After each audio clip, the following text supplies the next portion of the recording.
that marks Remembrance Day and supports the Royal British Legion poppy appeal.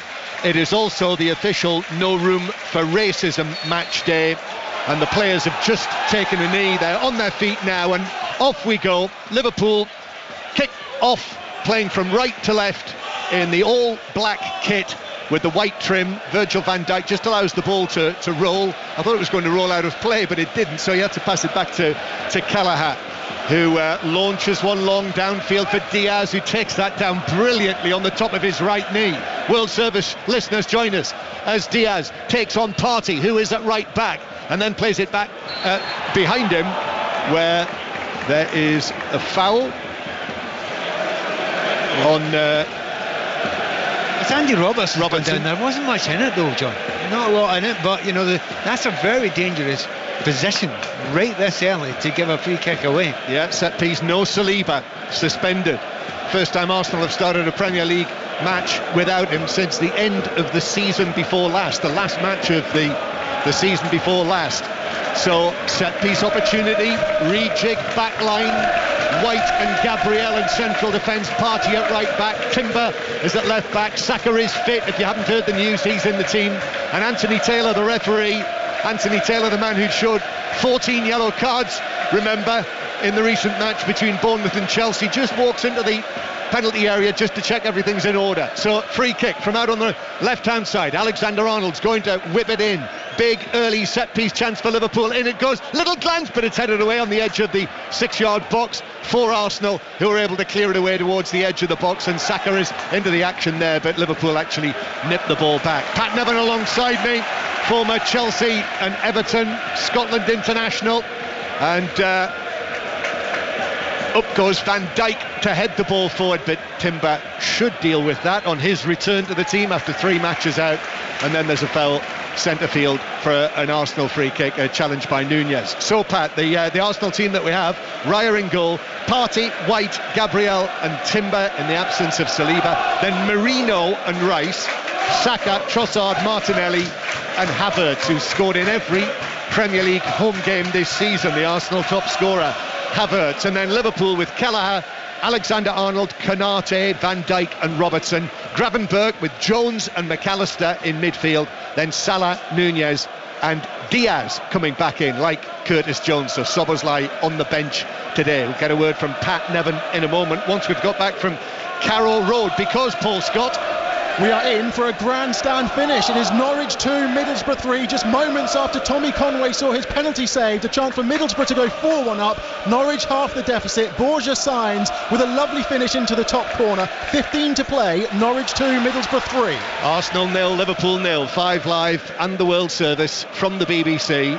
Arsenal with Raya, who actually puts his foot on the ball in the D and passes it out to his right. Arsenal, who have now dropped to 5th place in the Premier League after the earlier scores today.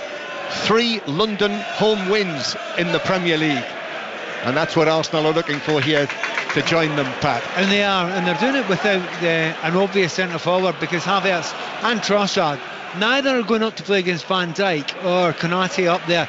Really clever play there. I definitely think Havertz is a better player not playing up front himself, but coming from a slightly deeper role.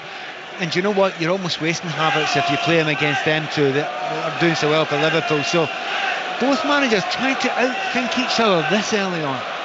Arsenal with White in central defence. Of course, he's perfectly capable of playing there, Ben White. Although this is now the 6th change of central defence for Arsenal in their 9 Premier League matches this season, as the ball is played back by Robertson to Kelleher, who takes...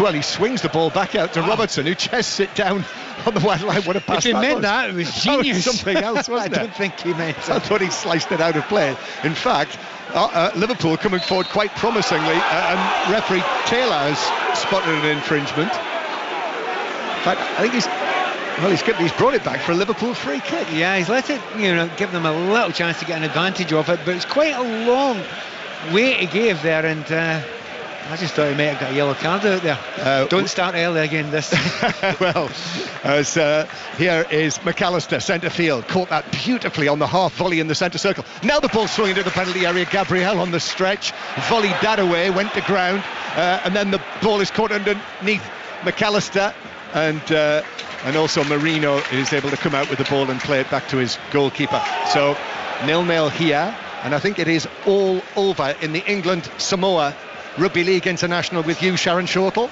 Absolutely, and it's been a dominant afternoon for England, who've beaten Samoa by 34 points to 18, outscoring the Samoans by 6 tries to 3, 2 for Matty Ashton, 1 from the man of steel Mikey Lewis, and an absolute peach of a try from Victor Radley. On to the second test next week at Headingley. It's finished England 34, Samoa 18. And earlier finished Scotland 6, Ireland 36. But a free kick here because Virgil van Dijk has reacted against Kai Havertz and conceded a free kick and that was off the ball.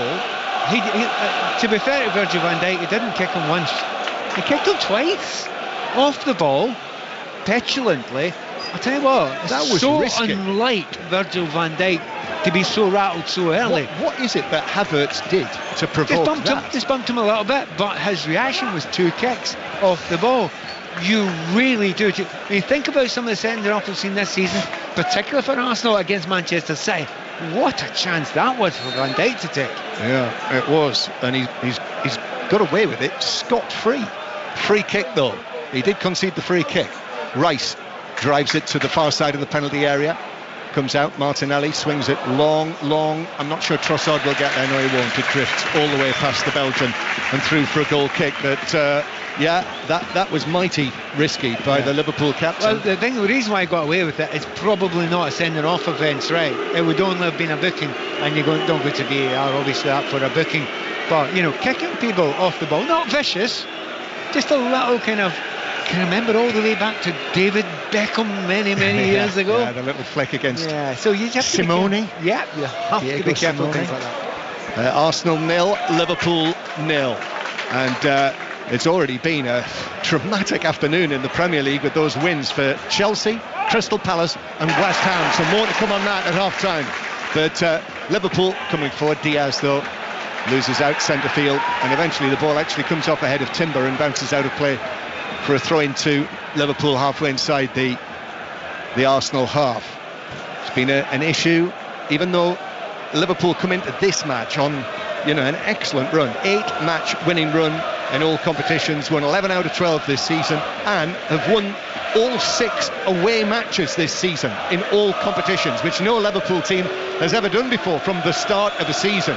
But even though they've been to Old Trafford and won well there this season, this is the stiffest test yet. But with players coming back for Arsenal, no Saliba, no Calafiori, it is very, very interesting. Yeah, it's actually teed up so nicely for him.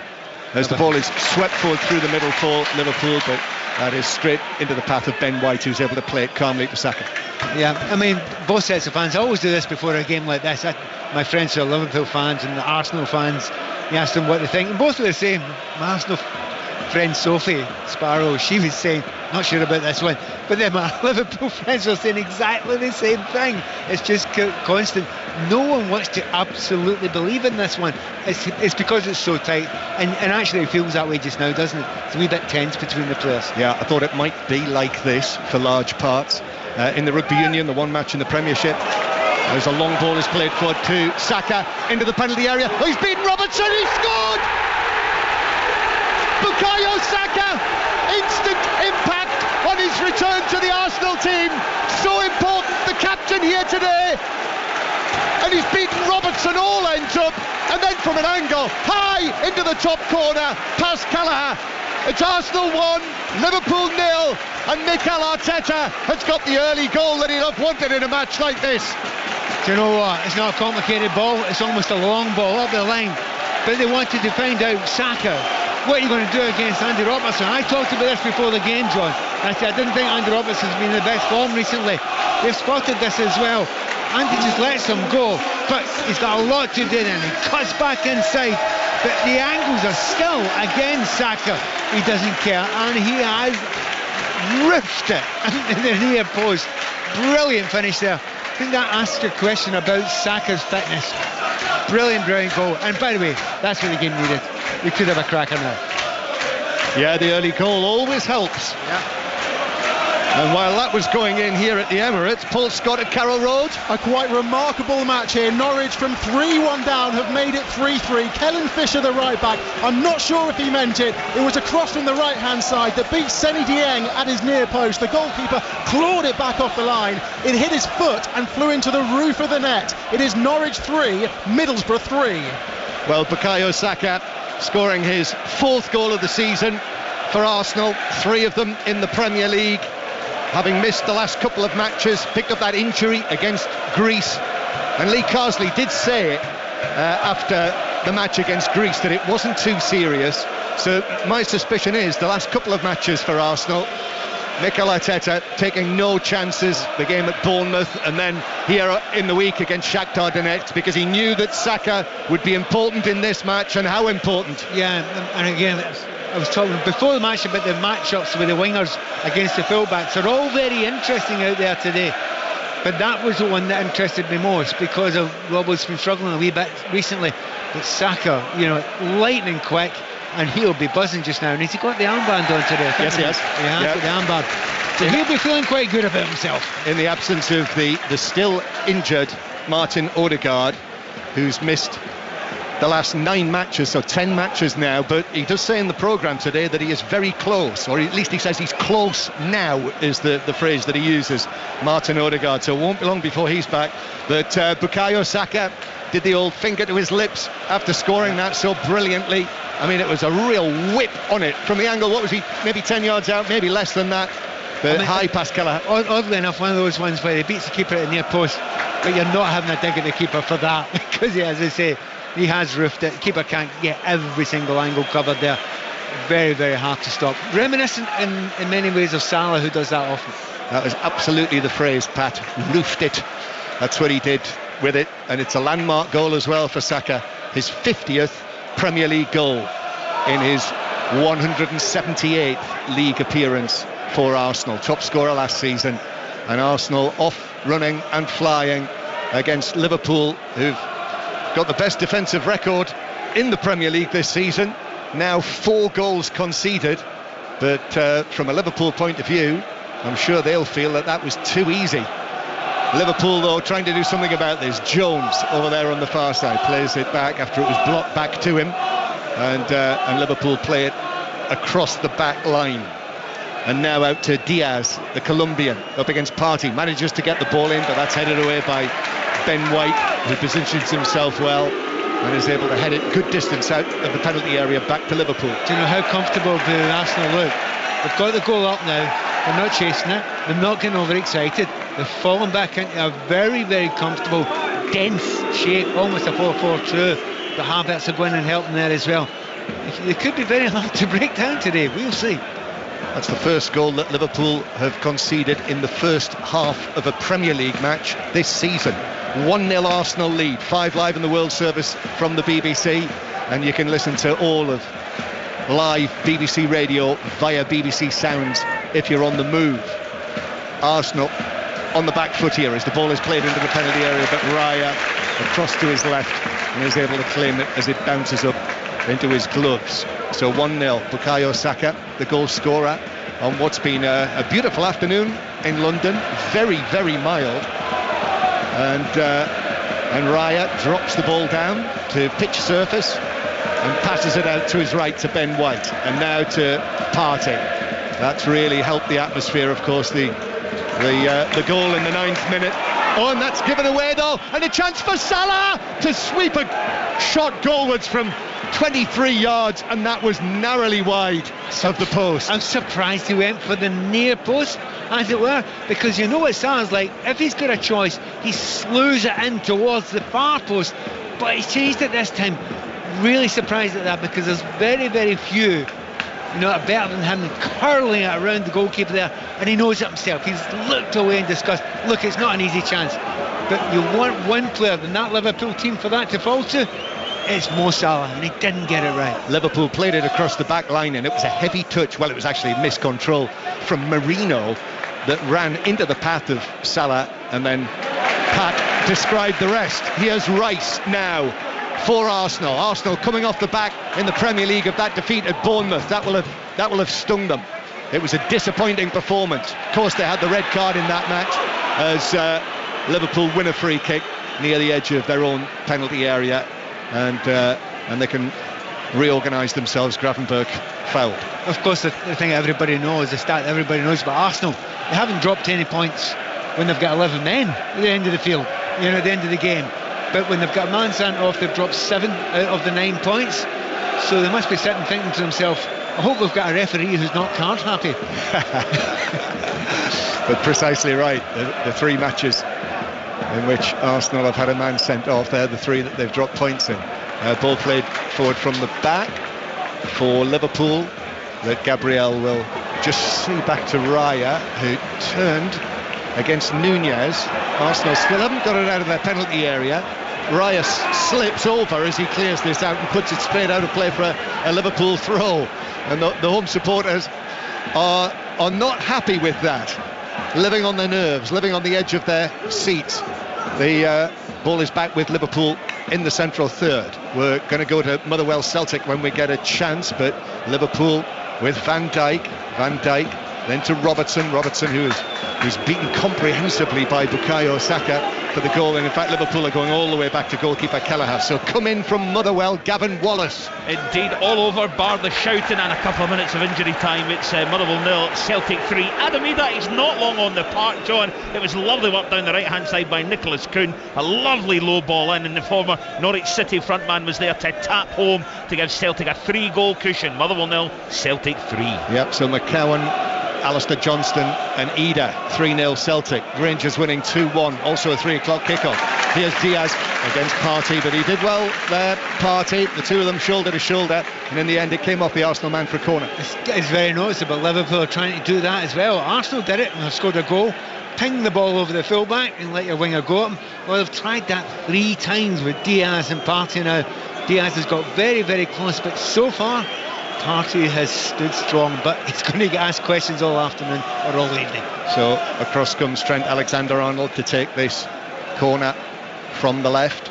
Liverpool won their last 2 away matches by 1-0, but here 1-0 to the Arsenal. Alexander-Arnold raises his left arm and then plays it into the near post. It's a glance and it's headed in. Van Dijk there in the 6-yard box, just stooped forward, got his head to it, into the back of the Arsenal net. Liverpool are level through their captain, Van Dijk. Arsenal 1, Liverpool 1. Arsenal should have been ready for that, because right at the start of the game, 2 or 3 minutes, and maybe even less than that, a minute into the game, they got a free kick from the same area and won a near post header and flicked it on, and Arsenal got lucky that time, but they've fallen for it again. Whoever is the front man has to get in there. Didn't manage to get in there. Luis Diaz gets the flick on, and of course we know Van Dijk is very, very good in the air. So 1-1. Sometimes these games aren't classics.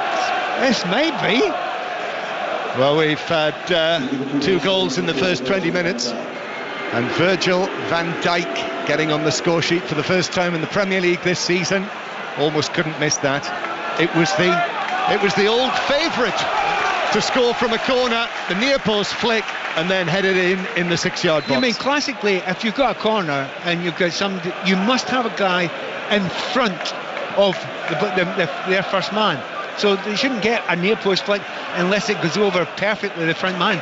In actual fact, the front man was a Liverpool man, and that's just not good defending. Diaz, who will get an assist for that, concedes a foul. The 2 number 7s together. It was Diaz on Saka. Free kick on the right, and the Arsenal supporters are pointing out that Diaz kicked the ball away. That's what that's a sensitive. Well, short memories. Yeah, exactly. The Rice one, but also the Rice and Trossard both sent off for delaying the restart. No yellow card here. Declan Rice will take this. Free kick on the right hand side. Already 1-1 here at the Emirates as darkness begins to set in. Rice plays this a lovely delivery and across in the 6-yard box. I think the offside flag was up against Marino, I think it was. Slightly stretching for it, foot first. Yeah, it might have been, but hey, he didn't get it on target. He should have got it on target. He's claiming he's was pulled back or hurt in some way. He's landed in a very, very awkward way. I think it is Marino there. He's got onto the end of it, but he's actually in the air claiming for a penalty kick. It's one of those ones. He's lying down, I think, partially embarrassment maybe. Well, Marino, the former Newcastle man, do you remember he had quite a brief spell at Newcastle during the course of one season when he was on loan from Dortmund and then signed permanently, but it wasn't long before he was off to Real Sociedad. I think he's landed on his... He was claiming as he was going down that he'd been pulled. I couldn't see any film whatsoever. But while he's claiming, putting his hand up there, he's then landed on that arm in a kind of unusual way. So yeah, it's quite uncomfortable the way he's still down there. Jorginho is on the bench. So Marino receives treatment. Mikel Merino, the Spanish international, just his second start. He was in the starting lineup at Bournemouth last weekend. So Arsenal 1, Liverpool 1. 20 minutes played, and we've got a little chance to reflect while Merino receives that treatment. Well, one of the things we talk about how brilliant Arsenal are at corner kicks, right? And we spend a lot of time saying how great the set piece coaches are. The set piece defending there was awful. It was absolutely awful. You've managed to get Diaz in front of your front man to get a flick on, and on top of that, right, okay, it's a modern way, nobody on a post. If there's anybody on that back post, they just clear him calmly, you know, absolutely no one there. And it is one of those, if you take that chance of putting everyone out there, you better make sure you win the ball. They didn't win either ball there, and that actually is quite a soft goal to give away. Arsenal 1, Liverpool 1. The two captains on the day, Saka for Arsenal, Van Dijk for Liverpool, and the ball is with Virgil van Dijk as he walks it out towards the halfway line. And then Gravenberch in centre field. If you've just switched on, half-time in this match, we'll hear more from West Ham after their win against Manchester United. That leaves Manchester United in 14th place in the Premier League table, nearly a quarter of the way through the season. And we will hear from Erik ten Hag at half-time in this match. But Arsenal coming forward with the ball over on the left-hand side. That is slipped forward by Marino. Then Martinelli, infield to Trossard. Trossard turns. Trossard scored in this match last season when Liverpool had a man sent off, had Konate sent off. Arsenal won 3-1.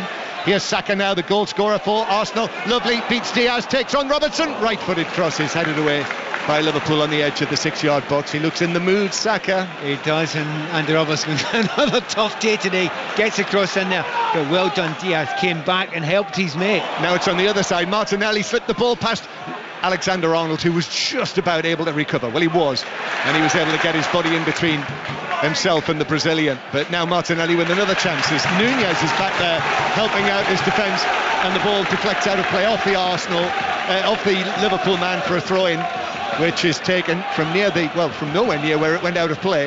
However, referee Taylor allows play to continue. Arsenal. Here's Rice now, middle of the half. Rice just stabs it back here to Partey, the right back.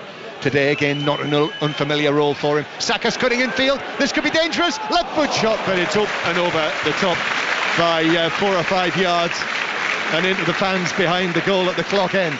We'll focus more on Saka. He, as you say, he is in the mood. He's giving Andy Robertson a tough time today. And I'll give you his due, Andy. What he's doing is he's trying to get as close as possible. He just can't get near enough to him there. And again, from coming in along the 18-yard line, Saka usually does a little bit there. But as you say, lively game, chances both sides. Yeah, 1-1 the score. I think McAllister was caught there as Havertz came in on the challenge. Now here's Declan Rice.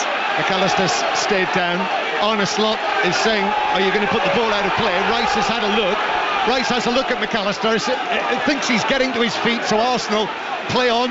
They've got no responsibility here, and in fact McAllister is now on his feet, and that's the reaction, because Liverpool, clearly the Liverpool manager Arne Slot was intimating that I'm not having it now, I'm not accepting it, that players should never play it out unless it's a head injury, and even then wait for the referee to tell you usually. Saka plays it past Robertson this time for the run of Havertz, and then Van Dijk comes across and pops it out of play for a throw-in to Arsenal down the right. Can I underline the reason why I don't want to put it out? It's not that I don't care about players' welfare.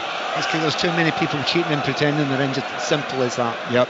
Simulation game will be on 6:06 tonight with Robbie Savage and Chris Sutton as Arsenal take the throw. Going to go to Motherwell in a moment, but Celtic, it would appear, have got the 3 points. Arsenal with Ben White, and then Rice is firmly challenged by Curtis Jones. Jones had an excellent game against Parma last weekend at Anfield. Today he's just made his presence felt on another England colleague, Rice. I think Rice is winning that battle at the moment. He's got on the ball a little bit more, and he's closed down Curtis very, very quickly. So limited effect in the game so far, Curtis. Back it goes, and Gabriel overhits a pass through the middle. It bounces all the way through to Kelleher. So back to Motherwell. Celtic back top of the table. Gavin Wallace. They are indeed, John. Yes, Motherwell 0, Celtic 3. Those goals coming from Luke McCowan, Alistair Johnson, and a tap in from Ananida. And sure, as you say, Celtic go back to the summit, the Premiership, with a goal difference of 14 more than Aberdeen. Motherwell 0, Celtic 3. Yes, quite a win again for Aberdeen last night. And in the Championship, points apiece, Paul Scott. A thoroughly entertaining match. It's finished Norwich 3, Middlesbrough 3. Norwich remain unbeaten at home in over a year, but they were given a mighty scare by Borough, who led 3-1 at half-time. Tommy Conway with a brace, and Finn Azaz with a close-range finish after Borges Signs put the home side ahead. Conway then missed a penalty to complete his hat-trick. Borough would have been 4-1 up. Then Norwich made them pay. Sainz with his second, and an own goal from Seny Dieng meant it finished here Norwich 3, Middlesbrough 3. Full time in the Premiership match. Exeter 19, Harlequins 29. Rangers, full-time whistle will be going there any moment now. Rangers narrow lead over St Mirren by 2-1. And earlier it finished 1-1 in the Edinburgh derby, so they stay as the bottom two in the Premiership. A long ball from Kelleher. This is for Salah to chase. Had that one chance so far in the match. Salah then plays it back to Alexander-Arnold. Now back to Salah in the box. That was lovely. Salah trying to find a position, plays it square. Jones is in there, McAllister as well. Diaz too. Arsenal trying to clear it. The ball bounces down. Diaz went down in the box, and in the end Partey is able to play it away up towards Havertz in the centre circle. Arsenal looking to break. Trossard's ball over the top for Martinelli. Martinelli against Konate, who does very well, the Liverpool defender, to dispossess him. He's been fabulous this season, Konate. I mean, the power, and also he's reading the game much better than he used to do. He's just one of those centre-backs. It took a little while, but every single game now he just seems to grow in confidence. And it used to be Van Dijk and somebody else. Actually, now they look like almost an even partnership. Yes, and Jarell Kwanzaa is not getting a look in because, their defensive record this season, 4 goals conceded in the Premier League, even though they've let one in today, speaks for itself. By the way, there's all going on here. Havertz ran straight into the back of Van Dijk there, pretending he didn't see him. He's a hard guy to miss. Well, they couldn't deal with him, Arsenal, in the 6-yard box. It's Liverpool's sweep forward again. Nunez, Salah's ball in, took the deflection, I think, but that carried it through to Raya, who was able to claim it, and the Arsenal goalkeeper has the ball in his hands. Arsenal 1, Liverpool 1 here at the Emirates, and Rangers have won it at Ibrox. Kenny Crawford? Yeah, John, Rangers 2, St Mirren 1. It wasn't pretty or dominant from the hosts, but the 3 points are secure. Mo Diamandi's opener cancelled out by Alex Gogic's header for St Mirren, but Vaclav Černý is fast becoming the darling of Ibrox. He turned in Cyril Desser's cutback for the winner, his 6th of the season. Third place Rangers back to being 6 points behind both Celtic and Aberdeen. Rangers 2, St Mirren 1. Martinelli down the right for Arsenal, swings the ball across. Excellent delivery, actually. Lovely sweeping move from Arsenal from back to front, but then Havertz arriving at the back post couldn't force a shot on goal, and it went behind off him for a goal kick. Well, you make a great point. He couldn't quite get there. Well, he started so deep because he's playing the false 9 just now, but him and Trossard, both of them it's a double false 9, as it were, asking an unusual couple of questions of the 2 centre-backs for Liverpool. The problem is they did get good possession, they did make a good move, but you also need to get in there. They couldn't quite get there. 1-1. Arsenal took the lead, and their lead lasted for less than 10 minutes. Saka for the home side, Van Dijk for the visitors, and Arsenal playing the ball up towards Havertz now, first time touch to Saka. Here is Thomas Partey in field to Ben White, comes back to Partey on the right hand side, but it's become all cagey here as Arsenal just keep possession inside the Liverpool half. Mikel Arteta almost stepping onto the pitch. There's some urgent instruction that is wanted to be passed out onto the field. Trossard though plays it to Merino. Now here is Martinelli again. Martinelli up against Alexander-Arnold, cuts inside, plays it back to Declan Rice, standing tall, can clearly see the number 41 on his back, but Nunez comes across. Some members of the crowd just down in front of us warn him that Nunez is coming. He keeps possession. I think he knew all along. He is imperious on the ball, Declan Rice, particularly today. And there's a little bit of wind-up going on between him and Nunez as well, who's coming back into that area, trying to nick it off him. But to be fair, Nunez can hardly get a kick. Konate leans forward to cut out that cross from the left. I think he got it with the top of his shoulder, so not a handball. Bounces back into the back. Konate has lost possession. Martinelli goes down inside the box. Liverpool clear. Havertz 10 yards out on the volley, sends it over the top of the bar. Some Arsenal players were appealing for a penalty while play continued. It bounced to Havertz, left foot high and over the top, and the Arsenal players continued to walk. The question is, was Martinelli brought down? It was a sandwich, wasn't it, between Konate and Alexander-Arnold? I think Konate gets the ball there. It looked very, very rough. You know, it wasn't very, very clear. Konate's trailing leg probably gets a bit of a ball. They will be checking it 100%. It's one of those ones, had he given that as a penalty, he wouldn't have changed it. He didn't give it there, so he wouldn't change it either. So, as I suspected, play on. But everyone seemed to stop then. Yeah. You know, come to Havertz. It felt like there was a feeling that Anthony Taylor was going to point to the penalty spot. But listen, I know he's not everyone's cup of tea, Anthony Taylor, but you know the fact is that he is one of the leading referees, and I think he had a good view of that and was quite decisive. To be fair, I think that's where VAR works brilliantly. You know, he thinks he sees it, he's pretty sure he sees it, but you've not got every single angle on it. He feels as if Konate's trailing leg gets a ball, which it does, but there is contact as well. And that's when VAR looks and says, is it absolute clean? Have you wiped him out?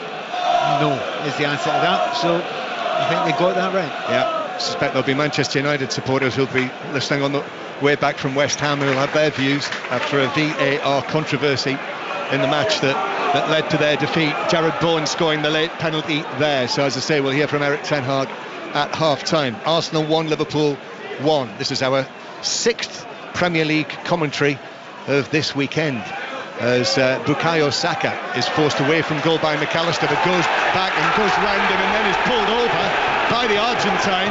They're baying for a yellow card, and here it comes out of Anthony Taylor's pocket for Alexis McAllister, and Trossard has had plenty to say for himself there, and there is the yellow card for McAllister. You can't really argue with that, because I mean, he's lost that battle. Saka's got past him. He's looked really good. He's comfortable in the ball just now. He's been really, really strong. He's beaten him, and you've got to kind of almost accept it that he's got away from you. He's not really running into massive danger, because there's plenty of Arsenal defenders or Liverpool defenders in the way. But there's a bit of frustration there, isn't it, for McAllister? Takes him out, yellow card. Can't really argue with that. I think that's the first one, isn't it? It is. We could have seen one before now, but that's the 33rd minute. How restrained. Arsenal 1, Liverpool 1, and a free kick for Arsenal. Last time they had one round about here, which is very much right of centre, halfway inside the half. It was a lovely delivery, wasn't it? And Marino had the chance. And the delivery was from Declan Rice. He has many sides to his game, but that's one of the sides to his game that's very good, so no doubt he'll hit the first man this time. Yeah, here he is, Rice, just standing with one foot in front of the other, hitches up each leg of his shorts, then comes up, right-footed ball, high in towards the back post, which is headed across but blocked by a defender, hooked back over towards the penalty spot, away by McAllister. It's 50-50 that Saka just gets to first, ahead of Diaz, and Arsenal back in possession as they attack towards the clock stand. Rice, long pass, that's taken down beautifully by Merino, and the Spaniard then gets it down onto the turf. Applause for him for that. Someone actually gets up onto their feet to applaud him. And now Martinelli, edge of the box, but wastes the shot. high over the top from Gabriel Martinelli, and a goal kick to Liverpool, 1-1. Well, you can hear from the reaction what the Arsenal fans think of that. Just had a good little period, but it's been like that all the way through the game. Liverpool have 5 minutes, then Arsenal have 5 minutes, but this last little period was good, and it's just a real shame for Arsenal there. Martinelli comes in and he just panics slightly there. He just snaps at that one there. He had much more time than that, and even if it gets blocked, just try and get it on target and ask somebody a question. So it is 1-1 as half-time approaches here, as Diaz is well tackled by Partey, and that sets Arsenal off on another attack with Martinelli. Liverpool dropping right back into the penalty area. Martinelli's ball across is cleared away by Konate. Marino again into the penalty area. That's been a feature, isn't it? Him getting forward from his deeper lying midfield position. It's cleared away towards the halfway line. I think that was a foul by Diaz. Yeah, a nudge in the back of Partey. So a free kick to Arsenal, 10 yards inside the Liverpool half. Been hard for Diaz to go on the ball, hasn't it? I mean, Partey not known as a full-back. He can play there, obviously. Usually much more comfortable in a central position. However, he's not really given Diaz much. And Diaz has asked him a few questions, but he's had the answer every time so far. Free kick taken short this time by Arsenal. The score is 1-1. Here's Martinelli. Right-footed ball driven into the back post. Hits Havertz, but cleared away. Cleared away by a rather relieved Robertson. As then there's a foul on Nunez, and a free kick to Liverpool on the edge of their own penalty area. So it's Arsenal 1, Liverpool 1, and Pat Nevins here with us. Yeah, the balls came through to the back post there to Havertz. He didn't think it was going to get through. He thought either Robertson or Van Dijk was going to get it. Both missed it, and he was so shocked. It just hit off his chest, and he couldn't control it. Partey steps in to win it against Diaz. He's had a good half, Partey, against Diaz. This near side to us, the right hand side, it was a big question. You're talking Robertson and Diaz against Partey and Saka, and really the biggest dangers have come from the Arsenal side here. They have looked more dangerous, but you know that's capable of changing, because if Robertson can get out of the park a bit, him and the 1-2s that he plays with Diaz are very, very good. Now here is Partey. He brings the ball down, but Diaz comes in with a challenge, and the throw-in is given Liverpool's way. It was one of those where and Arne Slot is now coming to the fourth official. They don't like that, and it's been overturned. Yeah, it's an Arsenal throw. Yeah, it's a bit strange that, because I think Diaz threw the ball down, but in a way that it hit the opponent. So the Arsenal fans again wanting him to be a yellow card for that. Referee on this occasion not getting carried away with the yellow cards. Yeah, and we've just had that message up from the Premier League Match Centre, which says when Martinelli and Arsenal had the penalty appeal, the VAR deemed that Konate did win the ball in there, which is what I thought. But he won it with his trailing leg. That was the weird bit, but he still won it.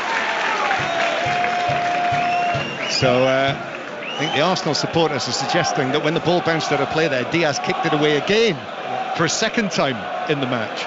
Yeah, and it's when he bounced it, it's as if he deliberately bounced it off his foot. And it's oops, I can't remember the word. Oops, look at what I've done. I bounced it against my foot, and it's rolled away from you. 1,000 apologies. Yes, exactly. Look, you don't mind a little bit of fun, professionalism, niggle. That happens in games. Not to get carried away for it. So I'm happy the referee hasn't been producing yellow cards for that sort of stuff today. Yeah, but that may well become a feature. Yes. Just watch them all copying that. Well, we were again at Liverpool during the week there. McAllister got an early yellow card, didn't he, for alleged diving, and then for the rest of the game hardly anyone rolled about or dived. The referees can have an effect, and a good one sometimes. Arsenal good again on the right here. Partey and Saka. Havertz is involved then.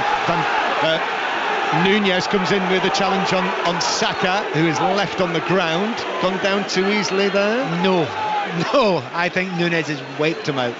I think he's taken him out. You could argue it was a shoulder charge, but if you have a look at it, he's just kind of... It's sort of bottom to bottom, isn't it? I think what Saka tried to... See, the angle I'm looking at, I'd give that a free kick to Arsenal. I would definitely give that a free kick to Arsenal. No free kick. It's out. Ball out of play. He's getting frustrated. Nunez. I mean, he will never stop working. We talked about this the other night. He will work and he will chase and he'll put everything in. But all he's doing is trying to tackle people now, and maybe hit a few people now and again. He's feeling very, very, very frustrated. He's got very little to work with in the final third. So Arsenal 1, Liverpool 1. Liverpool back down to second in the Premier League after Manchester City's win yesterday. If it stays like this, Manchester City would stay top. Arsenal have dropped down to fifth now after Chelsea's win earlier. If you look at the system, John, in front of us just now, really no one centre forward, are they? Two wingers far up the park. And here's a long one for one of them, Martinelli, to chase, but Konate's able to get there first and just hook it back to Trent Alexander-Arnold, who passes it across the penalty area to Kelleher. Kelleher long and left-footed, and then Diaz on the challenge, but Partey got there first. He headed it forward for the red shirts with the white sleeves of Arsenal. Trossard closes down Alexander-Arnold's attempted volley clearance, and now it's Trossard on the ball, takes him on, left-footed cross, headed away by Van Dijk, who is in front of Bukayo Saka, and Diaz, I think he's going to lose it. He has lost it to Partey, and then Rice, excellent. Rice keeps possession, even though it looked as though Nunez might just spirit the ball away. Declan Rice stretched out a leg, and Arsenal have it again. And then Marino, lovely play by him, neat in midfield. There's a run down the left from Timber, but it comes in field towards Martinelli. Martinelli finds Havertz. Havertz is 25 yards out, just angles it back to Partey. Partey now to Saka on the right-hand side. Robertson has a little look over his shoulder. The ball is almost stationary. Saka plays it in left-footed, easily headed away by Van Dijk. But he doesn't get close to him. Just stands off him and he gets the cross in.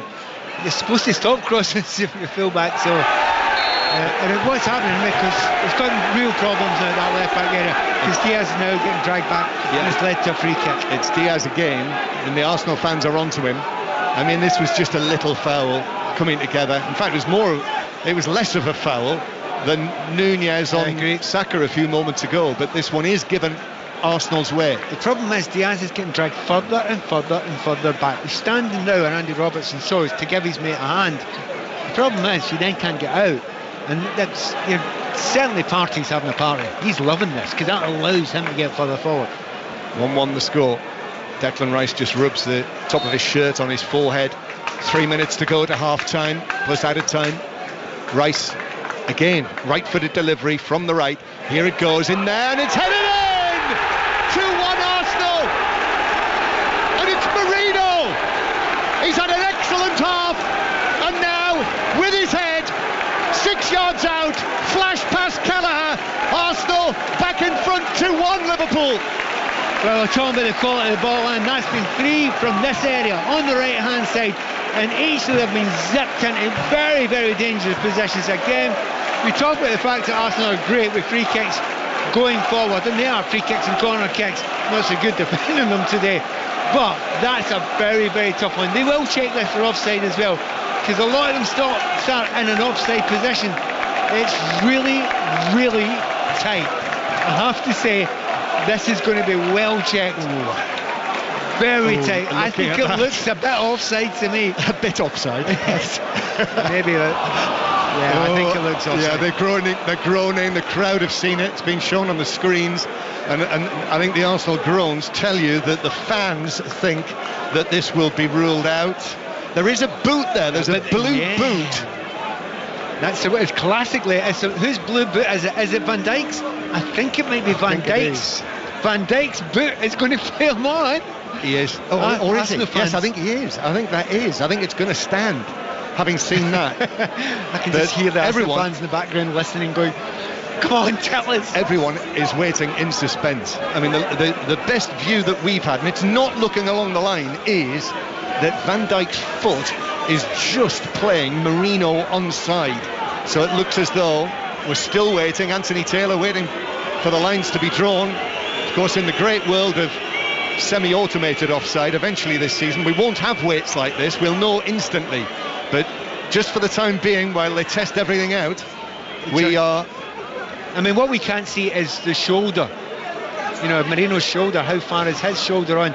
But certainly of all the boots there, Van Dijk's is the furthest back, so that would be keeping it onside, but where is Marino's shoulder? And many of the Arsenal fans here just in front of us, who are already up the steps going for their half-time refreshments, have stopped in their tracks. They're asking everyone in the benches who can see the pictures, the VAR pictures, what do we think? And still we wait for these lines to be drawn. Do you know, come on, let's call it, John. I think it's a goal. What do you think? I think because of the foot, I think that is going to be given. I think it's going to be an Arsenal goal, and I think they're going to be back in front. And Mikel Merino, who's waiting to find out if he's actually scored his first goal for Arsenal, he's standing in the centre circle with three of his teammates, Saka and Declan Rice, and are standing near the referee. Van Dijk's there, Robertson's there. And now we're being told that there's 4 minutes of added time. A bit more than that. So if you have to wait any longer for this is a very long one. Still they're waiting. And there it is, the goal is given, the goal stands. And Mikel Merino has scored his first goal for Arsenal since his move from Sociedad in the summer. And it's come in one of the big ones. Arsenal 2, Liverpool 1. Just really, really clever. Look, the ball in's brilliant. It's behind the centre backs. It's with pace. Keeper can't come there. So, perfect delivery. But also the way 4 Arsenal players start in an offside position. They start in an offside position. But the way they make the runs, and they expect the Liverpool players to come back, just as defenders naturally do, that is so clever. So Liverpool with 6 wins out of 6 on their travels this season in all competitions are behind for the second time in the match, just before half-time. In fact, we're into those 4 minutes of added time. There'll be more than that as well. Many of those Arsenal fans have actually disappeared up the steps for their refreshments. Ball played over the top for Saka to chase, even though there was a little hand in the back from Robertson. Saka's miscontrolled it behind, and it is a goal kick. So Liverpool have conceded 2 goals here, having only conceded 3 before today away in the Premier League this season. Yeah, but to be honest, it felt as if it was coming a wee bit the last 10 minutes or so. Arsenal taking control of the game. Salah has hardly had a kick in the last 30 minutes. Diaz has been pushed miles and miles back, and as I said before, Núñez has been hardly involved in the game going forward at all. Yes, Timber coming back into the match, having missed the last 3 matches, has had a relatively easy ride, hasn't he, against Salah so far. Although here he is, Salah's ball high into the penalty area from the right on his left foot. That's an easy catch from Raya, who's able to catch it and then flop down onto his front, as they do. We're in the 3rd minute of added time. Half-time, we'll have more on Chelsea's win against Newcastle, Palace's win against Tottenham, and West Ham's win against Manchester United.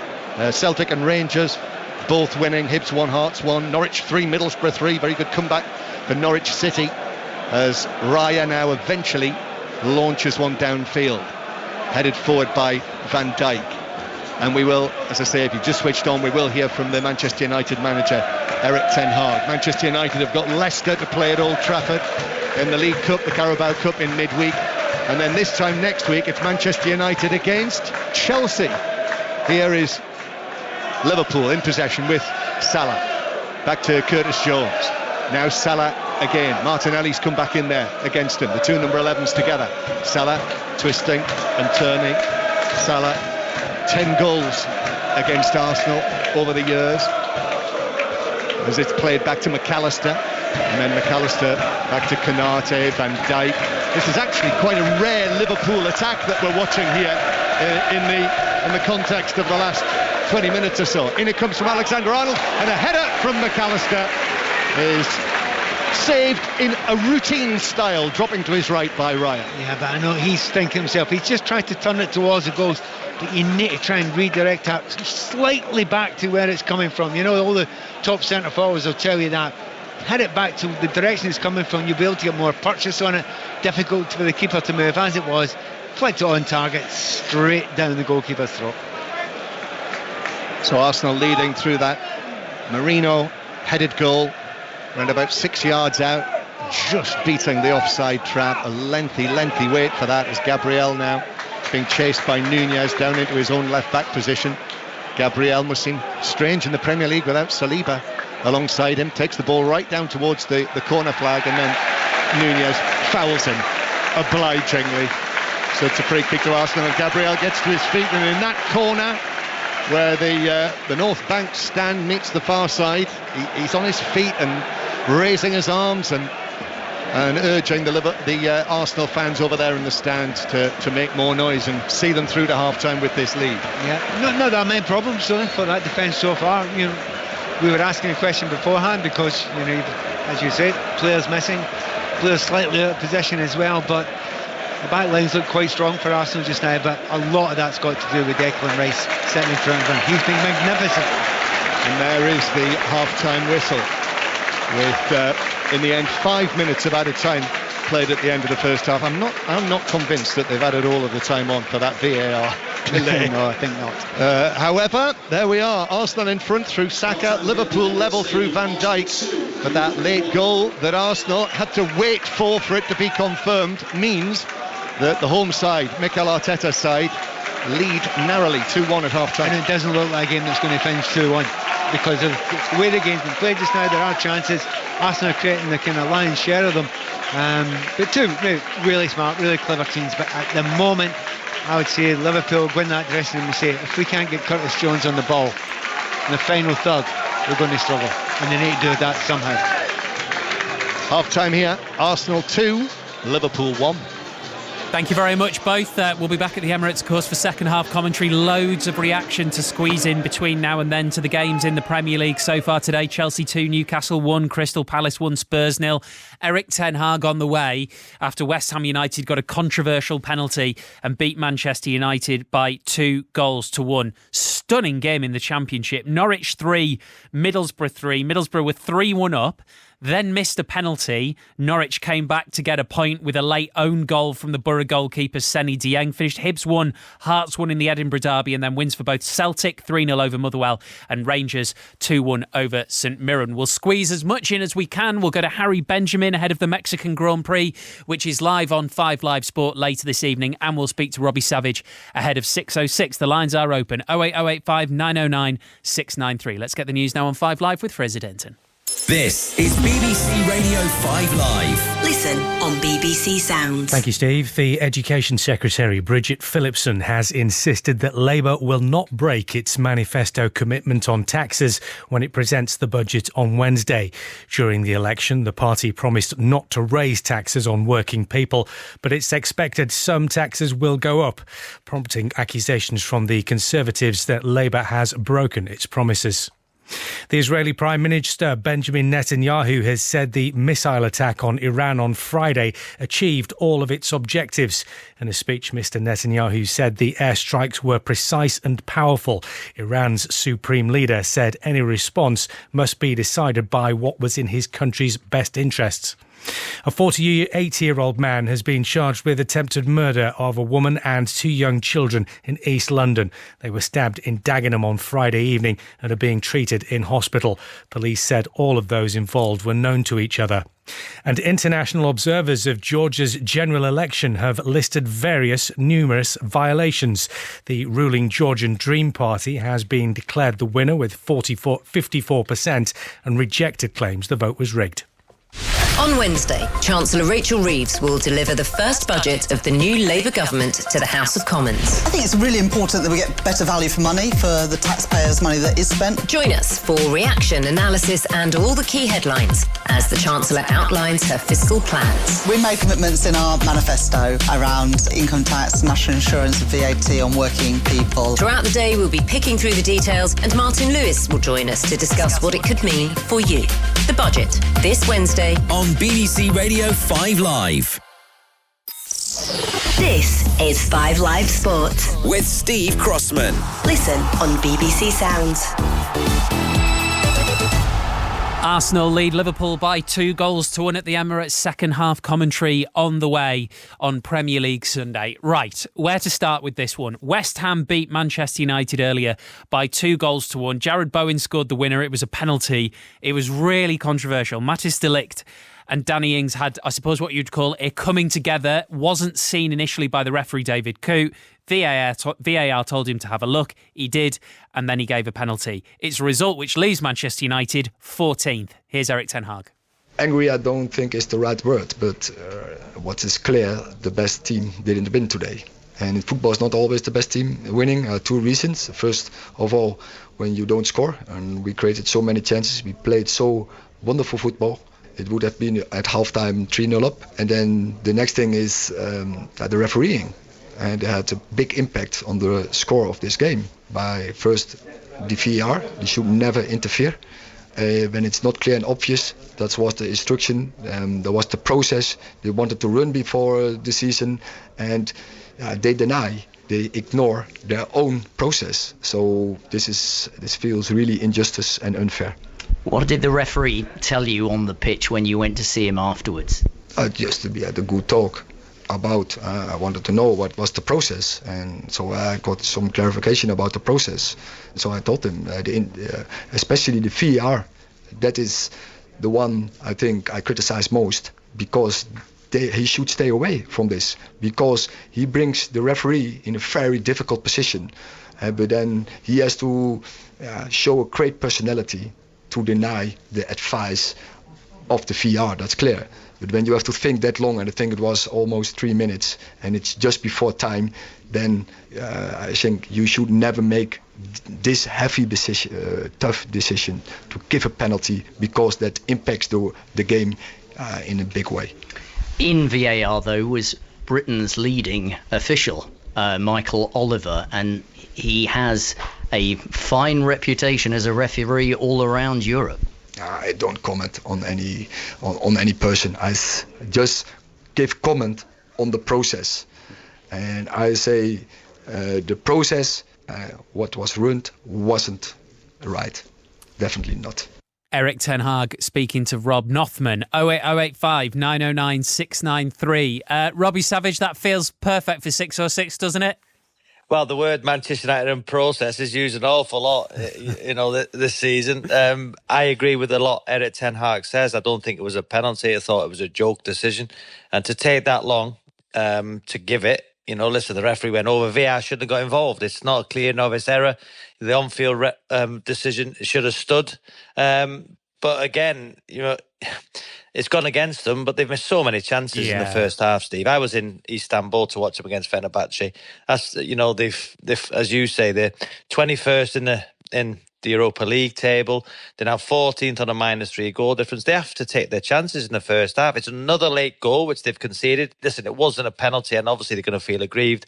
But, West Ham made changes at half-time. They got those changes right. I thought Somerville was brilliant.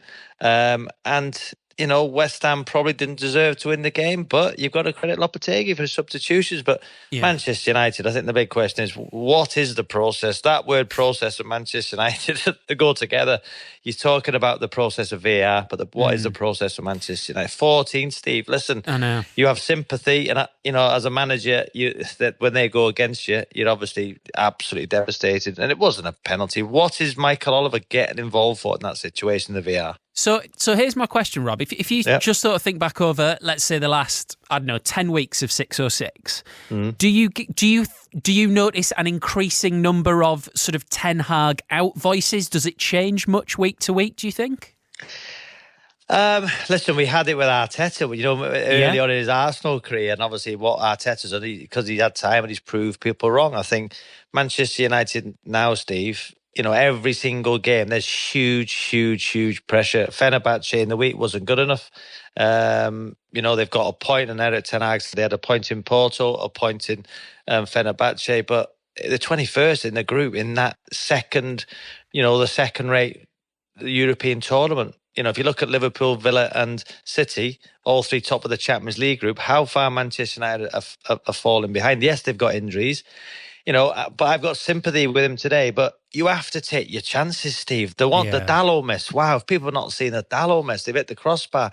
They have to take those chances, but they didn't. And you have to see out games. There's another late goal. They're defending for the first on the back post. How many goals have United conceded on the back post this season? So again, there's a lot of work to do. On 606 as well, Steve. Chris, talking to, I think it was Tracy, the Ipswich fan last night, saying about, is she going to watch Norwich today? Well, I'm sure she did. It was 3-3. Chris said, they're going to get a derby next year. So I'm sure Chris is not happy about a 3-3. And what about Chris's Spurs? Wow, they win when they lose when they win when what? You love it, don't you? Chris's What's Spurs. happening? What's happening? I suppose for Spurs fans, they want to be entertained. That's all I'm hearing. They want to be entertained. Well, if you want to be entertained, go to the cinema. Big win for Palace. Big win for Palace, though, first of the season. What a win for Palace. And Chelsea, I said top 4, Steve. I think it was me and you. He said, can they win it? Well, I'm not sure they can, but I think top 4, it's a huge win for that today for Chelsea and a good win. And we've still got this game, 2-1, just that goal just before half-time. Will there be goals in the second half, Steve? But it's going to be a great 606, 08285 909 693, mate. Nice one, Rob. Thank you very Cheers, much. Mate. Robbie Savage and Chris Sutton, 606 as soon as we're done at the Emirates. Elsewhere, Crystal Palace have their first win of the season, as we've just been saying, over Spurs, 1-0. Let's hear from the Palace boss, Oliver Glasner. Congrats to the team, to the players. How they played today from the first second with this passion, with this intensity, with this courage.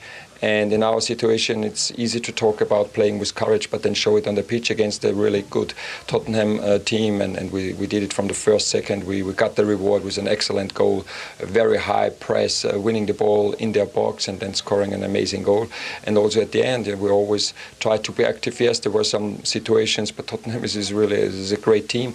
But we always were playing forward, creating chances, creating situations. So I'm really proud how the team performed today. Is there a sense of relief now that the pressure's taken off a bit because you finally got that win? Of course, it's to be honest, yes, it helps all of us, but especially getting the confidence back. If we play in that way, if we play with this intensity, if we play with this courage, we are a very good team, and then it's very difficult to beat us. And for getting this response, this game helps us. Oliver Glasner with Match of the Day's Mark Scott. Chelsea are up to 5th in the Premier League after that 2-1 win over Newcastle at Stamford Bridge. Here's the Chelsea manager, Enzo Maresca. Very pleased with the points, but especially with the performance. I think it was a complete performance on the ball and off the ball. For some moments we were unbelievable on the ball, and for some moments we were unbelievable off the ball, and I really like that. And about your squad just at the moment, 11 changes the other night. You've almost fully reversed them today. Is there cover for every position? It seems like you've got the squad absolutely full now. Every game I feel bad, I feel shame because I need to leave players out, I don't like. But it's the only way to do something, to try to compete. And the important thing is that no matter how many changes we do, it's important that the style is there, the identity is there, and we can continue to do that. I know he's only 2 games back, but have we seen again just how important to this club Reece James is? Absolutely, it's very important. He's our captain, and he's a fantastic player. Enzo Maresca with Guy Mowbray. In Rugby League, England had a dominant 34-18 win against Samoa in the first match of a 2-game series.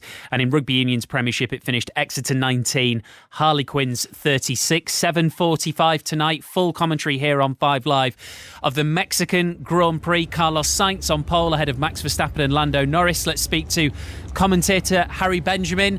Harry, I mean, Carlos Sainz, nobody seemed to want him. He's going to be leaving Ferrari to go to Williams, and he's making a point before he does. I know, it's such a bittersweet weekend for him, isn't it? Off at the end of the year, making way for Lewis Hamilton. But you know what? Carlos Sainz has been pretty much quick from the get-go in Mexico. Quicker than teammate Charles Leclerc. Both laps in the final run of qualifying were good enough for pole as well. Over 2/10 clear of Max Verstappen, who starts second. The Ferraris are really coming back into the hunt in the close of this season. They're only 8 points behind second place Red Bull in the Constructors' Championship. So this could be a really strong weekend yet again for them. Remember, they got a 1-2 last weekend as well in Austin. Realistically, that constructors battle, that 3-way battle, is going to be the thing that sustains us, isn't it? It increasingly feels like the idea of a late Norris Verstappen title battle is a bit far-fetched. Well, as an optimist, Steve, I will always go to the bitter end. But 57 points between Verstappen and Norris, yes, it is a lot. It's still mathematically possible. Realistically, Norris needs to win this evening, and Verstappen needs to have some sort of problem and pick up little to no points. That's what's going to keep the Drivers' Championship alive. But we can get excited about a three-way fight in the Constructors, and McLaren could be on for their first Constructors' Championship in quite some time. They've got a 40-point gap at the moment to Red Bull, and they're the ones looking over their shoulder, as I say, at Ferrari. But McLaren are within reach of Ferrari too, so I think that battle is going to go all the way to the wire in Abu Dhabi. But the Drivers' Championship, I think this is really Norris's last proper attempt for keeping himself in the fight. And just very quickly, Harry, if Sergio Perez looks over his shoulder at his home Grand Prix, unfortunately you won't see very much. What a miserable weekend for Sergio Perez. He'll see two cars, actually he'll only see one car behind him. 19th place Zhou Guanyu. Sergio Perez knocked out in Q1. Disaster for him. His 5th Q1 knockout. He's going to have a long afternoon, but maybe the crowd will spur him on. But with Liam Lawson, Yuki Tsunoda, the RB juniors doing well, this is really the last thing Perez needed, with just a few races left at the end of the year, and maybe his last races in Formula One. Good stuff, Harry. That's Harry Benjamin, your commentator tonight. 7:45 for full commentary of the Mexican Grand Prix. Teams are back out at the Emirates, ready for the second half. Arsenal versus Liverpool. Pat Nevin and John Murray. Yes, with Arsenal leading Liverpool by 2-1. No changes at the break. So Arsenal with Raya in goal, who's just running towards the clock end stand. Partey, White, Gabriel and Timber in the absence of the suspended Saliba.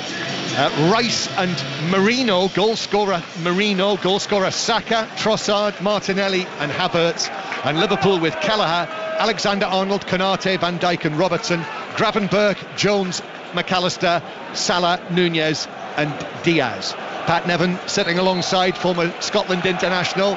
Referee Taylor blows the whistle, and off we go in the second half with Arsenal kicking off, buoyed by that goal that we had that long wait to see if it would stand just before the break, and Konate just seeing the ball behind for a goal kick to Liverpool. So no changes at the break. Pat, did you think Liverpool might? Yeah, a slight eyebrow raise, just a slight one just now. But if there's another 10 minutes from Liverpool, like the last 10 minutes, I think they'll need to change it, because they were getting dominated in the midfield there again, mostly due to both of them. I was going to say one man, Marino. He's been exceptionally good as well, alongside Declan Rice, but quite clearly Declan Rice, as we keep on saying, he's been a colossus. Fouled by Nunez, just shoved over Gabriel. He's going for his card. Liverpool have disputed this, and referee Taylor has seen. Well, it's one of the people who are sitting on the bench behind Arne Slot. It might be Spike Holzhoff, his assistant, who was shown the yellow card, judging by where Anthony Taylor pointed his finger. But we'll get confirmation from that, I would think, from the Premier League. So it wasn't Slot, it was one of the coaches. Arsenal 2, Liverpool 1, free kick. Gabriel plays it forward, left-footed. What are you laughing at? I love the assistant referee in the near side here, turning around and giving a bit of stick to the guy who's got a yellow card. You don't usually see an assistant referee turning around and giving the pointing. Yeah, it's Gary Beswick though, who's one of the most experienced men around. So maybe he's got a little bit more license. Throw in for Alexander-Arnold to Rice on the halfway line, and then a foul shoved by Martinelli, a free kick to Liverpool on the halfway line. I think now we've seen half of the match. I think we can definitively say that this is the toughest test that Liverpool have faced yet under Arne Slot. Well, by some distance, I would think. I mean, away from home against Arsenal, most teams find it difficult here, especially when they've got 11 men. Oh, nice footwork, Trossard. Now to the right-hand side, ball played into the box, and it's cleared away. Just got his heels to that near the penalty spot. Konate, the recovering Konate, and then it's out of play for what is given as a throw to Liverpool, which is very strongly disputed by Trossard, who's got to be careful, but it's a throw into Liverpool on the far side, and Arsenal are sniffing possibilities here. Yeah, particularly down that right-hand side. We've talked about Saka, the fact that he's had a very good start. Oh, and another injury worry. Because Gabriel has sat down on the halfway line. They've already lost Saliba. And Gabriel away from the action, and whether this was something to do with when he was pushed over by Nunez just down on this side of the field? I'm not sure. Perhaps the way he fell, but this is a real concern for Arsenal. That looks like possibly a soft tissue thing, a muscle, thigh, left thigh. He's checking that out just now. Maybe the thigh just above the knee, or maybe the knee itself. But it's one of those ones where if you could, you would maybe rest him and take him off, but you wouldn't want to do that just now if you're Arsenal, unless you absolutely have to. The amount of trouble they've had with that back line just now, and the other week there against, was it Bournemouth, they brought Kiwior on. To be fair, he looked very, very rusty. And it was Sipke Hulshoff who was yellow carded, the Liverpool coach. So a delay here while they assess Gabriel. This is a very important moment in this match. Ben White's come in alongside Gabriel in central defence, but we could be watching an Arsenal team for the remainder of this match without either Saliba or Gabriel. Calafiori out injured, Timber's only just come back. As Pat says, Kiwior is among the substitutes. Arsenal leading Liverpool by 2-1. Gabriel just climbs to his feet. There's applause from the stands around us here inside the Emirates Stadium. Applause of encouragement, hoping that he's going to be okay. He's running, he's trotting, shall we say. He's jogging towards us and just flexing everything, kicking his heels up the back of his legs. His movement looks okay, doesn't look too bad at all. But I mean, what you do now, if you're Darwin Núñez, you run him. You just run him. It doesn't matter where you go. You just say, right, 100 mile an hour, I'm going to run you 3 or 4 times to see if you can stay with us and see if you really are injured. Don't let him trot through the rest of the game if you're Liverpool. If you're on the way back from one of the earlier matches, Robbie Savage and Chris Sutton would love to hear from you. They're taking your calls on 606 on 5 Live, 08085 909 693. The lines are open, but this is 5 Live and the World Service from the BBC. Football Daily will be on BBC Sounds in the morning, which is where you'll find all live BBC radio, so you can pause, rewind, listen again to our commentaries as Van Dijk swings a long pass out towards the left-hand side that Diaz gets down. He's up against Partey, takes him on, he's round him, Diaz towards the byline, brilliant footwork, and then he almost runs into goalkeeper Raya at the near post. Now I think the ball might have bounced off the goalkeeper onto the post and back into his hands, but I have a feeling as well that it would have been given as a foul because Diaz's momentum took him into the goalkeeper. But you're right, it hit the post and came back out there. But lovely play there. He's nutmegged him. That's the first time he's got round Partey on this occasion. Gets to the byline there. Lovely skills along the byline. But it's tight, close control. There is just no space left at the end there. But that's the first time Diaz has got a chance to do it. Liverpool have made a bit of a change in this second half. Most of this season, they've actually asked Trent Alexander-Arnold to play as a more obvious right full-back. Right at the start here, when they get the ball, Trent's doing that thing of getting into the centre midfield area. So obviously the manager wasn't happy with what was going on. And Slot, although he doesn't do it all the time, he's asking for a different role from Trent Alexander-Arnold in the second half.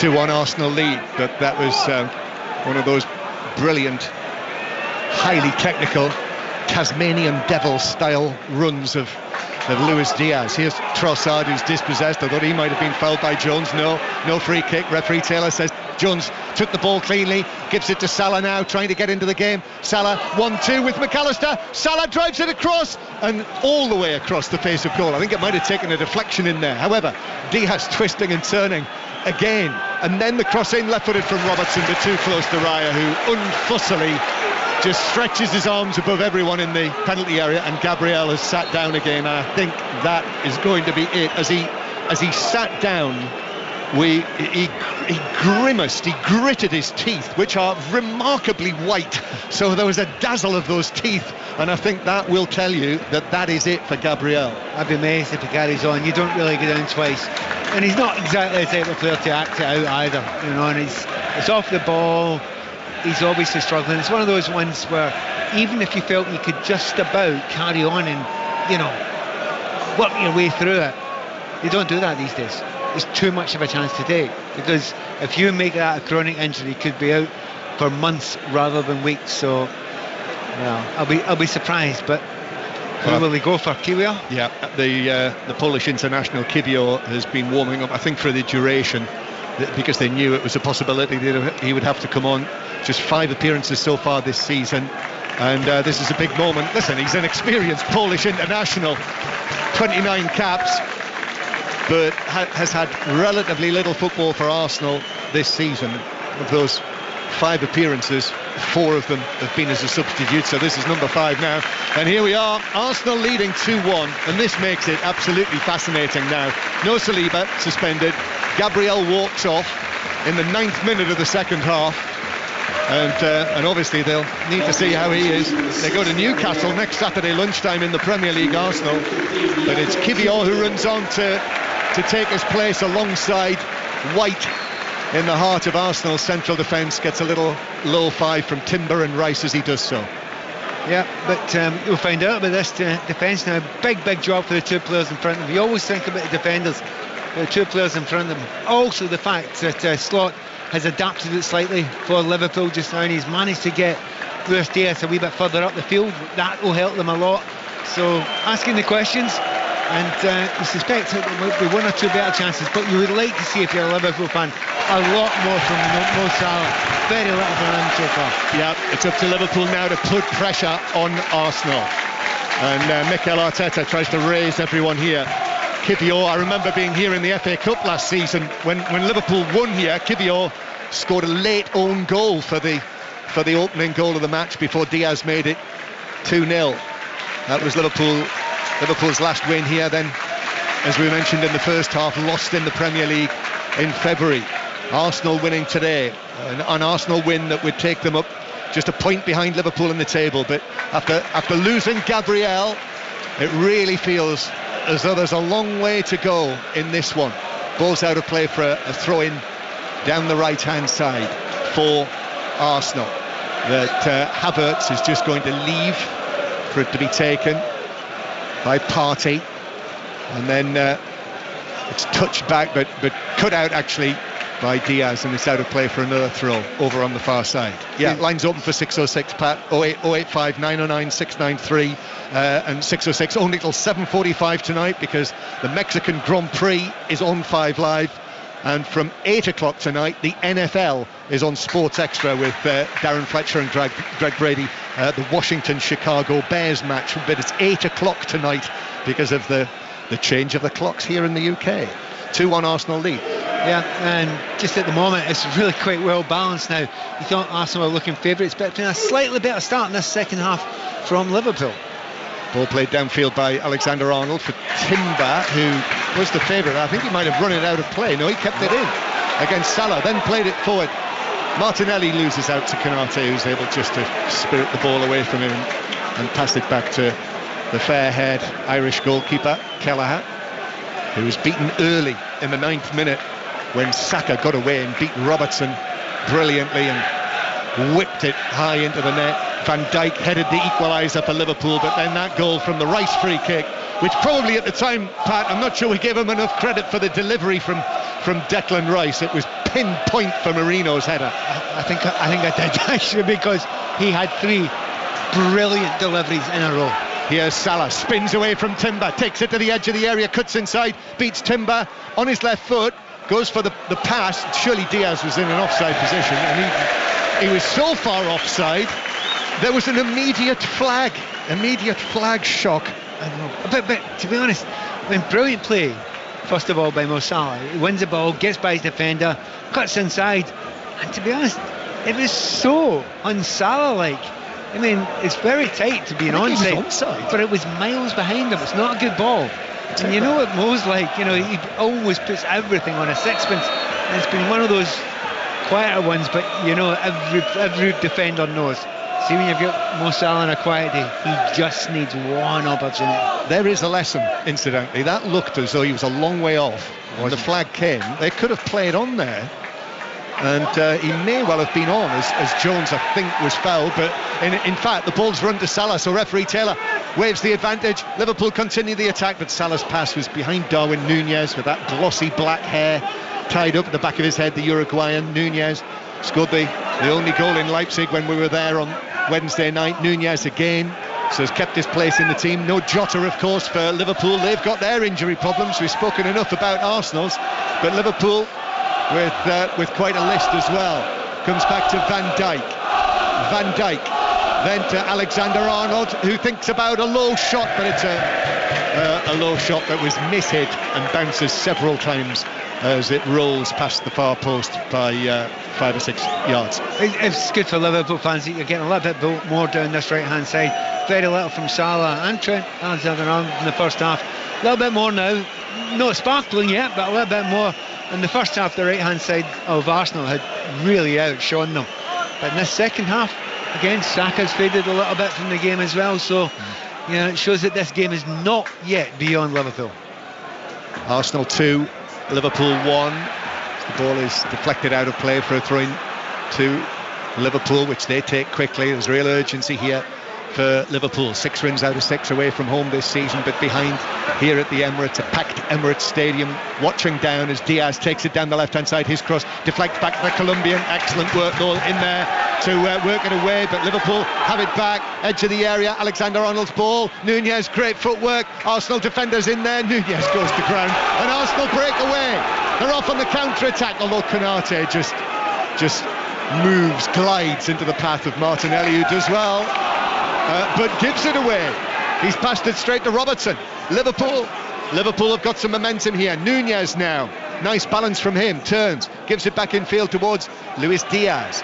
5 goals early in the season, plays it back to Konate. Now Alexander-Arnold, but Arsenal now in the red shirts with the white sleeves are back where Mikel Arteta will want them, as Liverpool give it to Robertson. Here's a high cross from Robertson. It's bounced all the way over to Salah at the back post. Tees up. Alexander-Arnold, left foot shot deflected by an Arsenal back wide and high of the goal for a corner. Do you know what they've done? Liverpool have added a little bit of chaos to it. That's what they needed. They were really easy to mark. They weren't moving out of positions. They were too static. They've added a bit of chaos now. Robertson's actually going forward the way he used to in his previous guys, particularly under Klopp. You get Diaz getting in more interesting positions in the final third now, and Alexander's going forward a little bit more.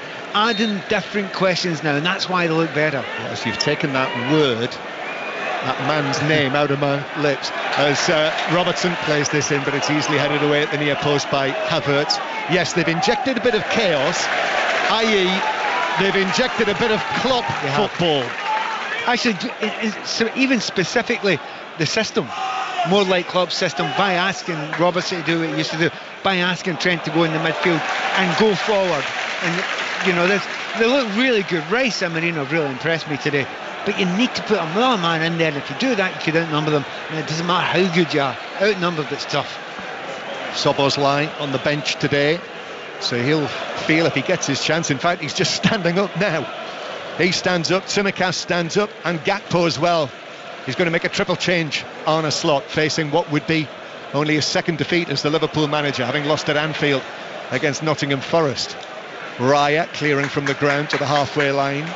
Liverpool currently with more of the match, but Declan Rice with time and space, right-footed pass, crossfield to Martinelli. Martinelli with Alexander-Arnold chasing him. He's got into position. The cross from Martinelli to the back post is headed away securely, safely by Robertson to Salah, who's looking for a free kick, but in fact it's driven away by Alexander-Arnold. And Arsenal come again with Timber. Timber's pass forward to Martinelli. Martinelli byline on the left-hand side, just slows the play down, gives it to Timber, then back to Marino, and now again Martinelli up against Gravenberch, takes onto the byline, gets it across. Konate headed it out, nodded back into the box by Rice. Trossard with a touch, and then Arsenal through Kivior go back to the halfway line, and across comes Partey, and he lifts a pass to Timber, but he's offside, coming back from an offside position, Timber. So it's a free kick for Liverpool and a triple change now, and while they do that, and McAllister's coming off from the midfield, Robertson is coming off as well. Arne Slot has got a laptop. Yeah. I think it's a mini version of a laptop. I was trying to think of the non-commercial name for it. The tablet. He's got a tablet, and he has called Salah across with some instructions, and Diaz coming off as well. So Diaz, McAllister, and Robertson. So the whole of the left flank has been changed. Tsimikas has obviously come on at left back. I did mention that, the fact that they basically lost that battle in the first half, didn't they? Yeah. The right hand side of Arsenal had won the battle, and the left hand side of Liverpool had lost it. They gave them another 10 minutes. I thought they did well in the first 10 minutes, actually much better than they did the rest of the game. But you have to add a little bit of chaos. By the way, Declan Rice should be booked for that. He's just dragged them back. Szoboszlai kept possession, plays it forward. Now Gravenberch to the left-hand side. Gakpo, his first involvement in the game. Gakpo with the lime green boots to Tsimikas. Here we are. This is the new Liverpool left flank. Tsimikas's ball in is headed away on the edge of the 6-yard box, and Liverpool come again. Jones turns, slips it out to the left-hand side to Gakpo. Didn't go for the first-time cross.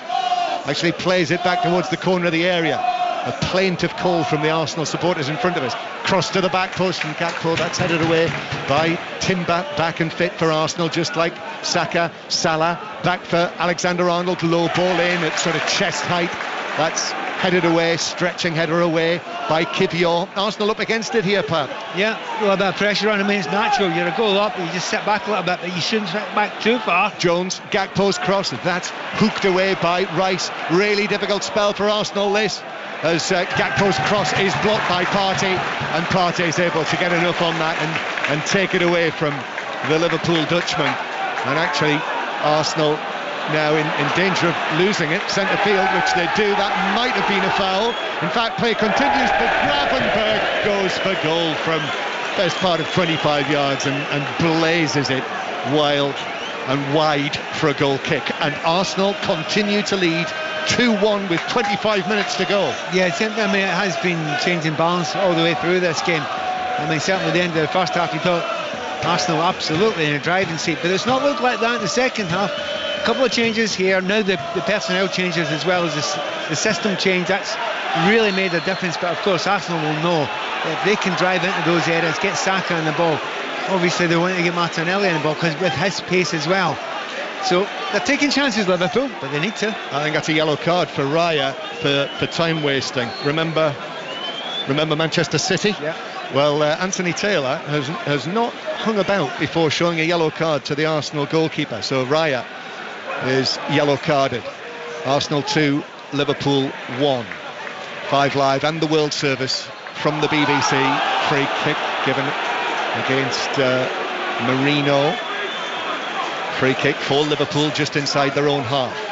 On 5 Live, lines open for 606 08 085 909 693.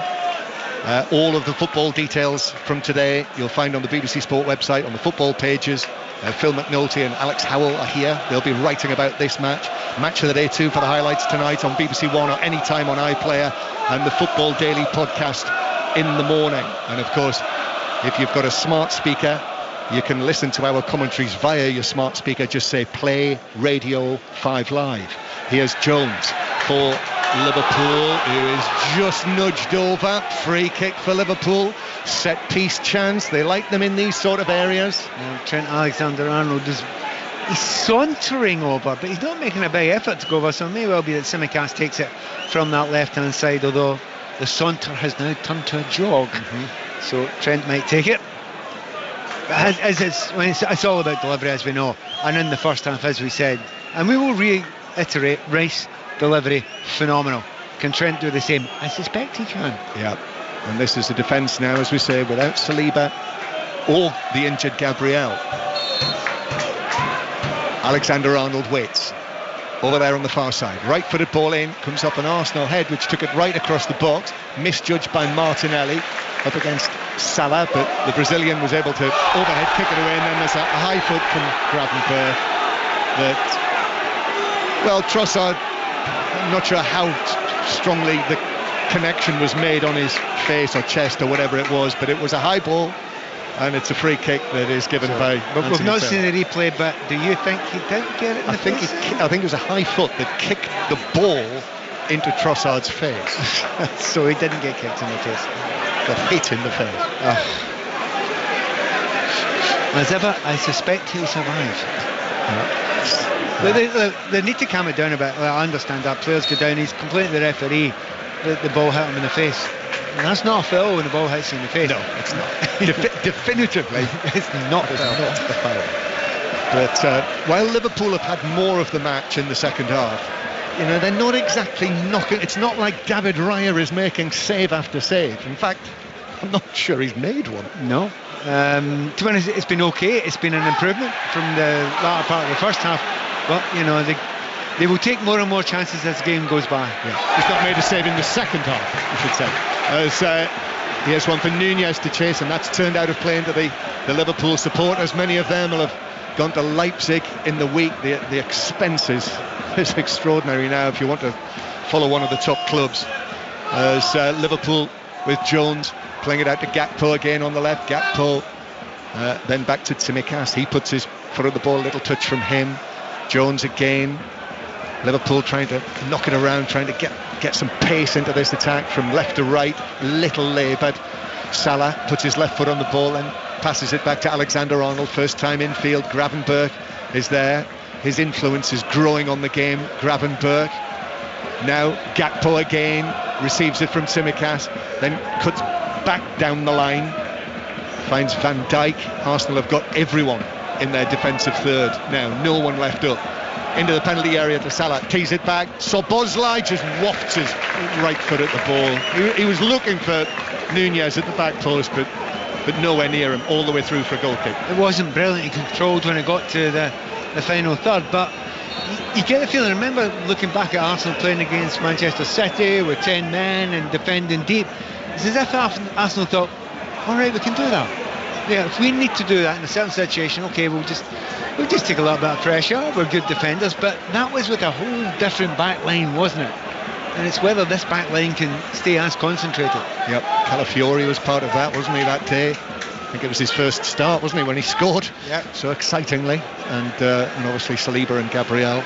Arsenal 2, Liverpool 1.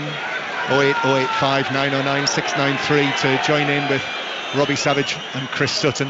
As Arsenal again on the back foot, long pass from centre field. This is for Salah to chase, comfortably get there ahead of Timber in the full-back position. Turns Salah now outside of his boot, stretch from Raya to Jones with his shot, but that was blocked by Partey, who was back in there. And that very much like the rearguard action at Manchester City. Important blocks, this one from Partey. Yeah, but you see Salah, he chooses his times, doesn't it, to explode.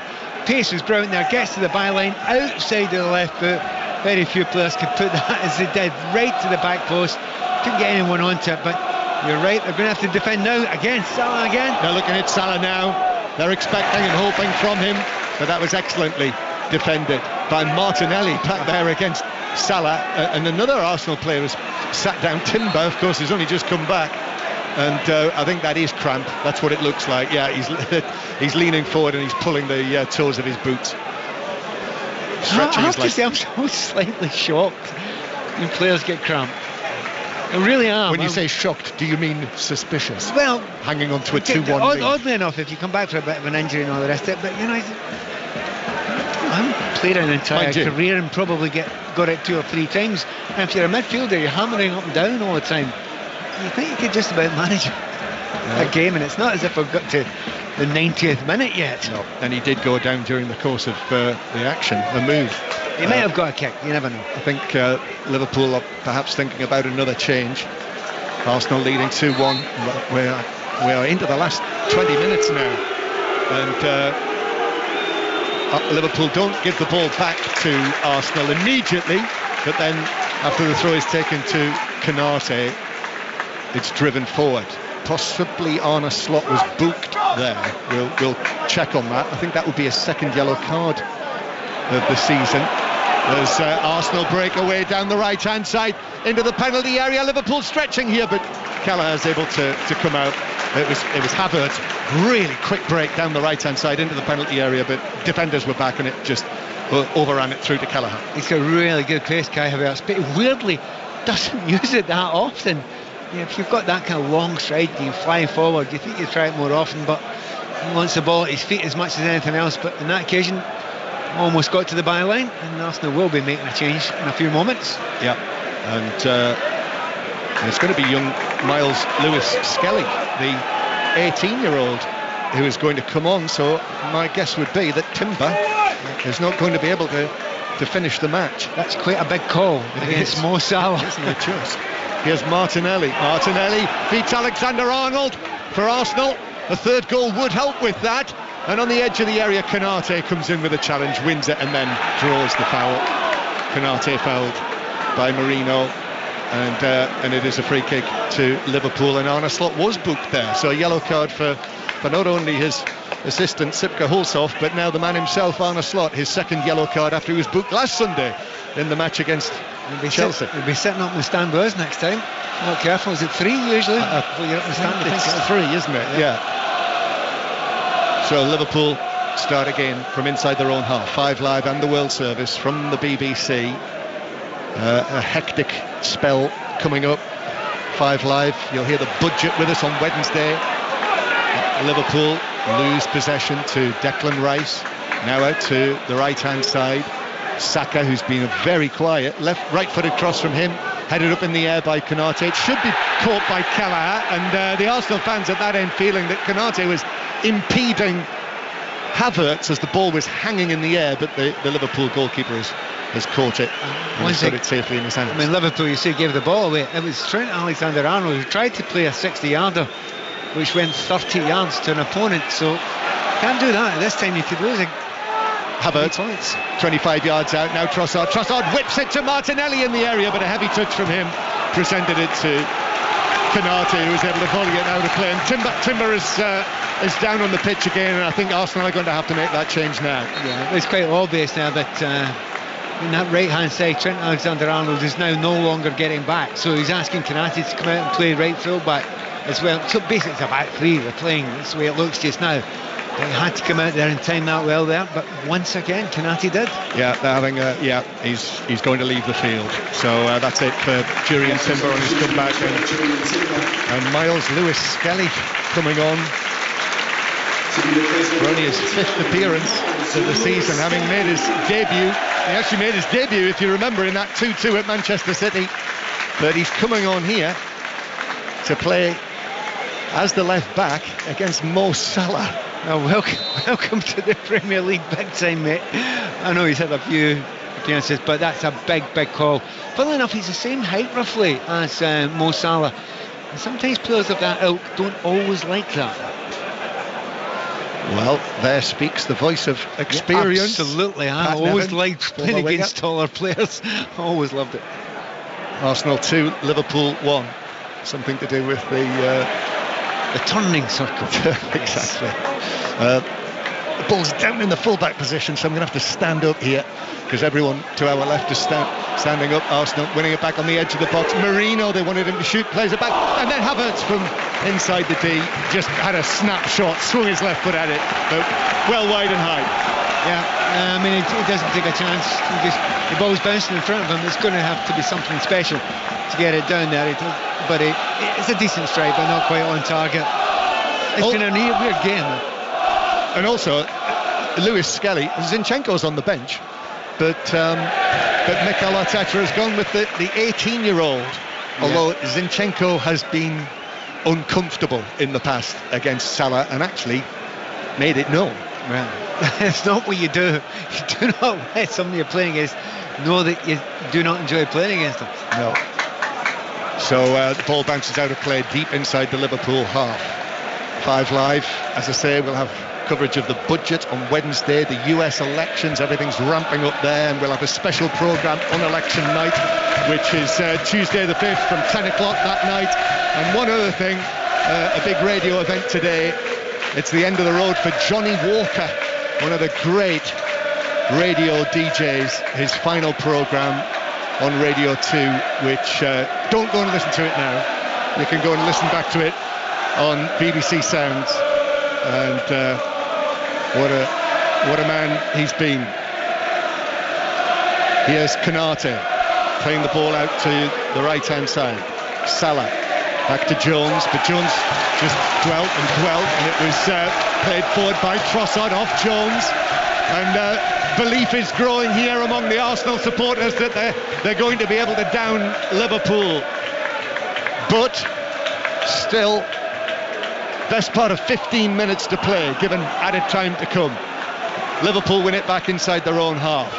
This is not unlike that match in February, I must say, which was eventually won 3-1 by Arsenal. And that felt like a really significant win, even though, of course, in the end they didn't have quite enough against Manchester City.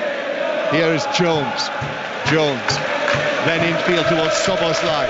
Alexander-Arnold. Yes, Arne Slot's Liverpool here facing their toughest test. Szoboszlai, 30 yards from goal, just touches it to Alexander-Arnold. Now square from him.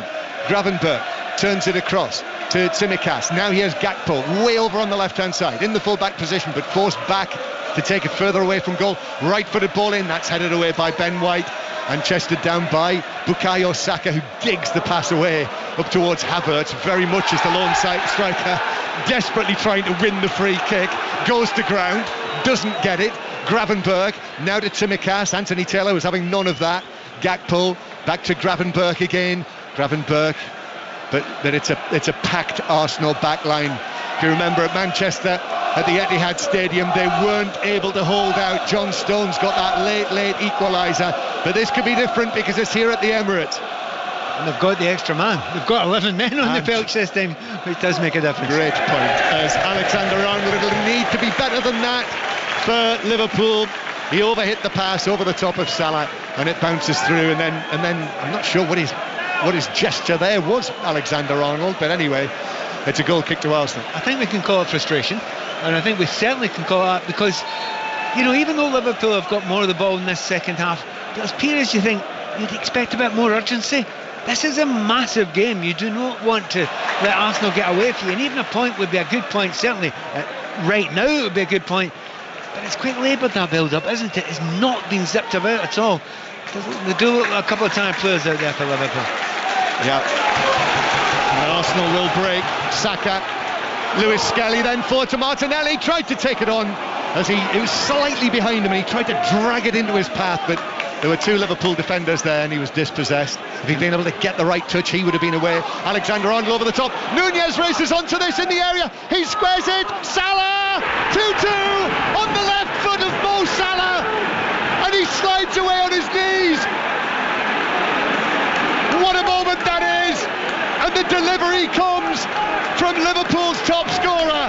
Arsenal 2, Liverpool 2 now. Isn't that so typically Mo Salah?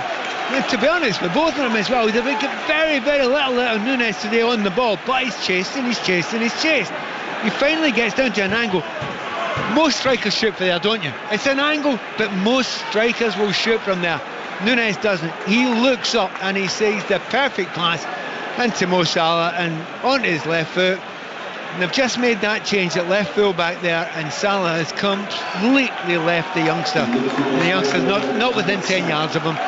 And it's a real shame for Lewis Skelly. He's come on there, and within a few minutes, Salah's got the ball in the back of the net. And also Alexander-Arnold, just a few moments earlier, he'd overhit a pass. As you said at the time, frustration. He was angry with himself. That one, he landed in exactly the right place for Nunez to run onto, but helped by the space that there was.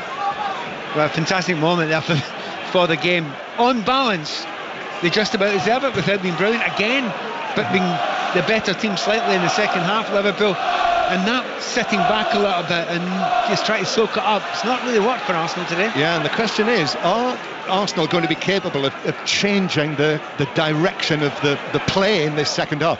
Salah, having just scored his 8th goal of the season for Liverpool, with a cross that's deflected away. And actually, the same pattern's continuing here, straight after the equaliser.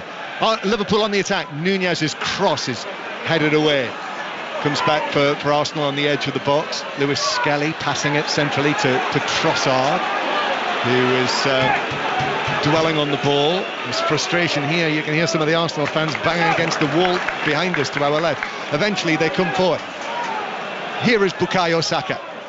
And then Gravenberch just tackles him and puts the ball out of play for an Arsenal throw down the right. It's Arsenal 2, Liverpool 2 on 5 Live in the World Service. The question you need to ask yourself, will Liverpool think 8 minutes to go, away from home, at Arsenal, is a point enough? I just don't think they want to think that way. I don't think that's the way Slot thinks. Martinelli and Marino on the left-hand side. Lewis Skelly plays it across, deflected away for Liverpool at the near post, and Liverpool will look to break. They're kind of in two minds, Arsenal now. Didn't commit too many downfield. Szoboszlai, and then Salah tumbles over and wins a free kick against Kivior. Free kick 10 yards inside the Arsenal half. So Salah in a central position this time, where he was able to convert it from probably 12 yards out. Mo Salah, that is 5 in his last 7 Liverpool appearances. The lines are still open, 4606, they haven't closed yet. 08085 909 693. Liverpool played up towards Nunez in the area, who goes down very easily. White's able to pass it away, and then it's played away behind Martinelli. Yes, if you're on your way back from any of those dramatic matches earlier up and down the country, or indeed if you're following this one with us, Arsenal 2, Liverpool 2. Robbie Savage and Chris Sutton on air from 6:30 till 7:45, when we'll have commentary on the Mexican Grand Prix. So hashtag BBC 606, text 85058. Next 2 changes for Arsenal. Ethan Nwaneri is going to come on for Martinelli. So Martinelli off, and Saka as well, having made his return. Bukayo Saka, after a couple of matches out, he's been quiet in the second half, having scored the opening goal. That's not really a shock, is it, when you've been for a little while? But great first half from him, and certainly turned the game with that brilliant goal, the opening goal there. But I do like what they've done. Nwaneri, I think he's a fabulous player, great skills, and it tells me one thing: I think Arteta's going to go for it as much as he possibly can. Yeah. Arsenal, having lost to Bournemouth in their last Premier League match, the feeling will be that off the back of that, if they can win this, they've got to do everything they can to try and do that. 2-2 with 5 minutes to play. A stoppage because Gakpo was just caught by the foot of Partey. Not sure it was no, it's a throw-in. It's been given as a throw-in. Not sure there was any. He will survive contact. It certainly will. So Arsenal take the throw, and they've lost possession. Liverpool have got it back. That was careless. So the double change made by Mikel Arteta. Ethan Nwaneri on up front. Cross from Salah. That's blocked away by Trossard. Comes back to the Egyptian though. Mo Salah, who's just tugged back there, and it's out of play for a throw-in that is given Liverpool's way. Home supporters in front of us do not like that. Liverpool take the throw back to the halfway line. 2-2. Manchester City top of the table with this scoreline. They will stay there. Forward from Konate, straight into the path of Miles Skelly. Now Marino plays it for Havertz to run down the left-hand side. He drags it back to the edge of the box. Nwaneri was there but couldn't sort his feet out.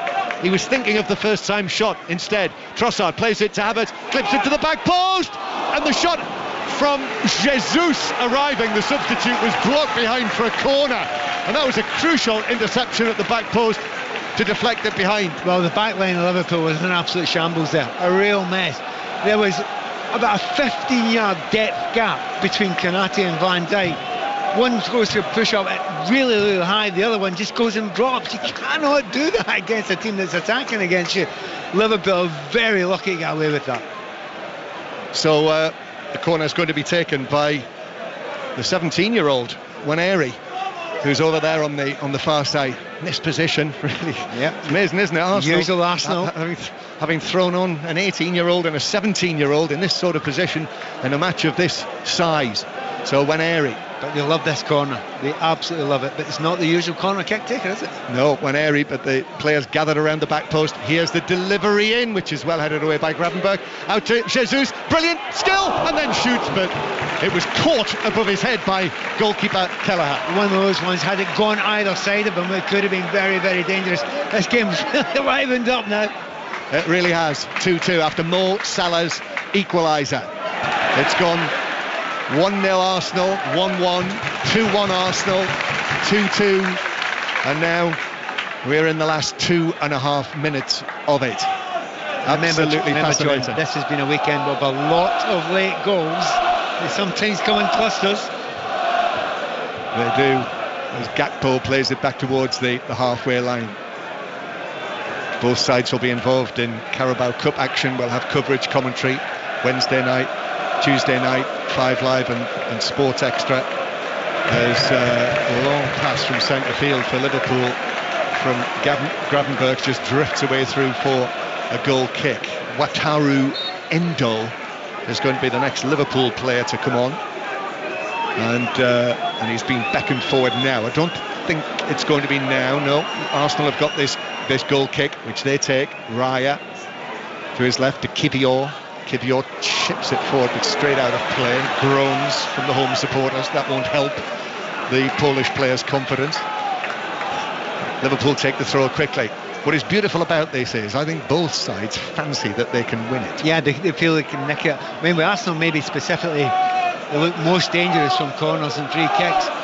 Kelleher on the Cruyff turn against Havertz, successfully delivered by the Liverpool goalkeeper, and then a long pass forward from Tsimikas. He apologises. Raya overarms it out. Here's Declan Rice. Declan Rice striding forward with the ball, then passing it along the halfway line. Miles Skelly with the pass to Trossard. Trossard on the left flank. He scored late in that 3-1 win last season to clinch it for Arsenal. Now Rice again. Rice as Arsenal attack towards the North Bank stand. Don't think anyone's leaving this one early. Waneri now to Declan Rice. Rice out to the right hand side where it's played back in field, and then Rice scoops it forward into the penalty area to Gabriel Jesus. Only half cleared on the edge of the box by Jones, then headed forward for Arsenal to Havertz, who twists. Havertz gets a touch on that, but the whistle's already gone. The ball has been put into the net, but the whistle had already gone, and whether it was for a handball, it's a Liverpool free kick on the edge of their own area. Given a foul against Arsenal, and I have to say that looks to me on first viewing as if it's quite harsh. He's not going to look at it again, I don't think. Curious Arsenal players there. It's quite deep, whereas eventually when Havertz gets through, he looks really, really strong. He gets the ball in the net. He doesn't stop playing. That's the right thing to do. Do you know what? I'm not. Well, we're looking at that one in match of the day tonight. I think that's a tackle or a header that you win, and I think the Liverpool makes a back for him. Yeah, for me, I think that's a wee bit harsh. Having said that, some of the Liverpool players had stopped after the referee had blown his whistle, so yeah, they could argue they'd stopped anyway. Yeah, and I'm not sure. Well, it was a change. They made the change. Curtis Jones is off, and Endo is coming on. 7 minutes of added time. So Jones off, Endo is on. I think that tells its own story that Arsenal have brought on Waneri and Jesus, and Liverpool bring on Endo to play very much in front of the back four. 7 minutes, plenty of time yet. Kelleher, after the free kick that Liverpool won there, that was awarded to them for that questionable foul. Arsenal eventually put the ball in the net, but the whistle had long gone. Yeah. Certainly Konate had stopped at that point. Yeah. There's Endo now for Liverpool. Endo's able to take it on. So much for him playing in front of the back four. Actually burst forward in great style. I'm just watching some of the... Watch Trent Alexander-Arnold running just now. He looks utterly wiped out. Totally wiped out. Liverpool with it on the left-hand side. Gakpo's cross, that's deflected behind off Partey. Corner to Liverpool. And the Liverpool fans in that corner, probably 2,500-3,000 of them, waiting to see who'll take this. Alexander-Arnold coming across. Must mention Liverpool and Arsenal fans coming together today as part of this big Football Supporters Association campaign this weekend to reduce ticket prices, which is also something that you might want to talk about on 606 tonight. There have been supporters backing that right up and down the country this weekend. Corner then, Alexander-Arnold to take this. right-footed. Up he comes, 2-2 the score. Into the near post, headed away well for Arsenal. Ben White got his head to that. Then there's a foul on one area on the edge of the box, and it's a free kick to Arsenal. 2-2 the score. 3 minutes of the 7 to play. Do you know the many times you come to this stadium and it's, Arsenal get 5, 6, 7 minutes to really put on the pressure? They don't look as if they quite get the energy to do that to that level. Really pin a team back just now. And maybe that's a wee bit of a difference from last season, where you knew you were going to get, an absolute tide coming towards you if you're Liverpool. It doesn't feel as if it's going to happen here. Late challenge by Havertz on Endo in the centre circle. Free kick to Liverpool. 4 minutes to play now. 4 minutes of the 7 still to play. Lines open for 606 08 085 909 693. Long pass from Van Dijk. Miles Skelly though is under that, ahead of Salah. Trossard turns. Nunez nudges him over. That's a free kick, and it's a yellow card for Nunez, who's been on the verge of a yellow card, I think, for much of the match, and it's finally come for the Uruguayan. I think he's stunned that it's taken this long. I mean, he wants to annoy people, he wants to upset people, he wants to let people know he's there. He's not had that much involvement in the game, but that last involvement where he laid on the goal to make it equaliser is one of the most important of the season so far for Liverpool. Arsenal were a bit annoyed that Anthony Taylor wouldn't let them take a quick free kick, but he was still sorting out the paperwork. So for the Nunez yellow card, free kick then taken short. Arsenal have gone all the way back to Raya. They're passing the ball out from the back. Declan Rice in his own right back area hits it off the Liverpool man Gakpo, and it's out for a throw in. During 606 we'll bring you the live interviews from down in the tunnel area as well here. It looks as though points could be shared between these two, which would be the first draw that Liverpool have had in any competition under Arne Slot. But I think 2-1 down with 10 minutes to play as they were, I think he'll take this. Yeah, wouldn't be absolutely devastated. Not over yet as Arsenal break away, but the referee spotted another infringement on the halfway line, giving Liverpool a free kick. Increasing frustration and anger from the home supporters. You always have to remember, John, Man City fans are thinking we'll have this. Yeah. Chelsea fans, so. Aston Villa fans, they'll all have this. Yeah. As Nunez heads it on, you can tell it's late in the game because Nunez's little bun has come loose. The ball passed back to Raya, passes it out to Miles Skelly under pressure from 3 Liverpool players, was able with the outside of his left boot to find the pass between them to Rice. Now here's Marino on the left hand side. Arsenal fans again get to their feet, hoping. Trossard into the area to Havertz, who's just nudged by Van Dijk, and Van Dijk with the touch to put it out of play for a throw-in. John, Miles Skelly, can we say a word about him? Well, he's caught out for the goal there. Do you know, since then he's been absolutely superb. No lack of confidence. What an attitude he's shown since that first moment. And here is the number 49 from him via Kibior to Trossard. Trossard against Alexander-Arnold. Deep in added time at the Emirates. Rice now, right-footed cross to the back post. That's headed away by Van Dijk. Comes out to Jesus. Gabriel Jesus with the ball at his feet, looking for the cross. Bounces off Tsimikas. The Greek is very close to Jesus, and eventually the ball between them bounces out of play for what Anthony Taylor, to the upset of many with red and white Arsenal scarves behind the goal there, says goal kick Liverpool. Yeah, just a little half a moment. They got the ball to the back post and across there. The person they wanted at the back post, Kai Havertz. Sadly for Arsenal fans, have gone to the near post and didn't really have enough there to go and attack that. And Jesus couldn't get the pass in. So 7 minutes are almost up. Arsenal with this draw would go back above Aston Villa. I suppose they would remain unbeaten here at home this season. Did draw against Brighton, remember, and that is it. That is the final action. Arne Slot turns and steps towards his assistant down there. I think Liverpool, having been 2-1 down with 10 minutes to play, they'll be satisfied enough with this, and Mikel Arteta comes across and there's a hand clasp between the two managers. 2-2.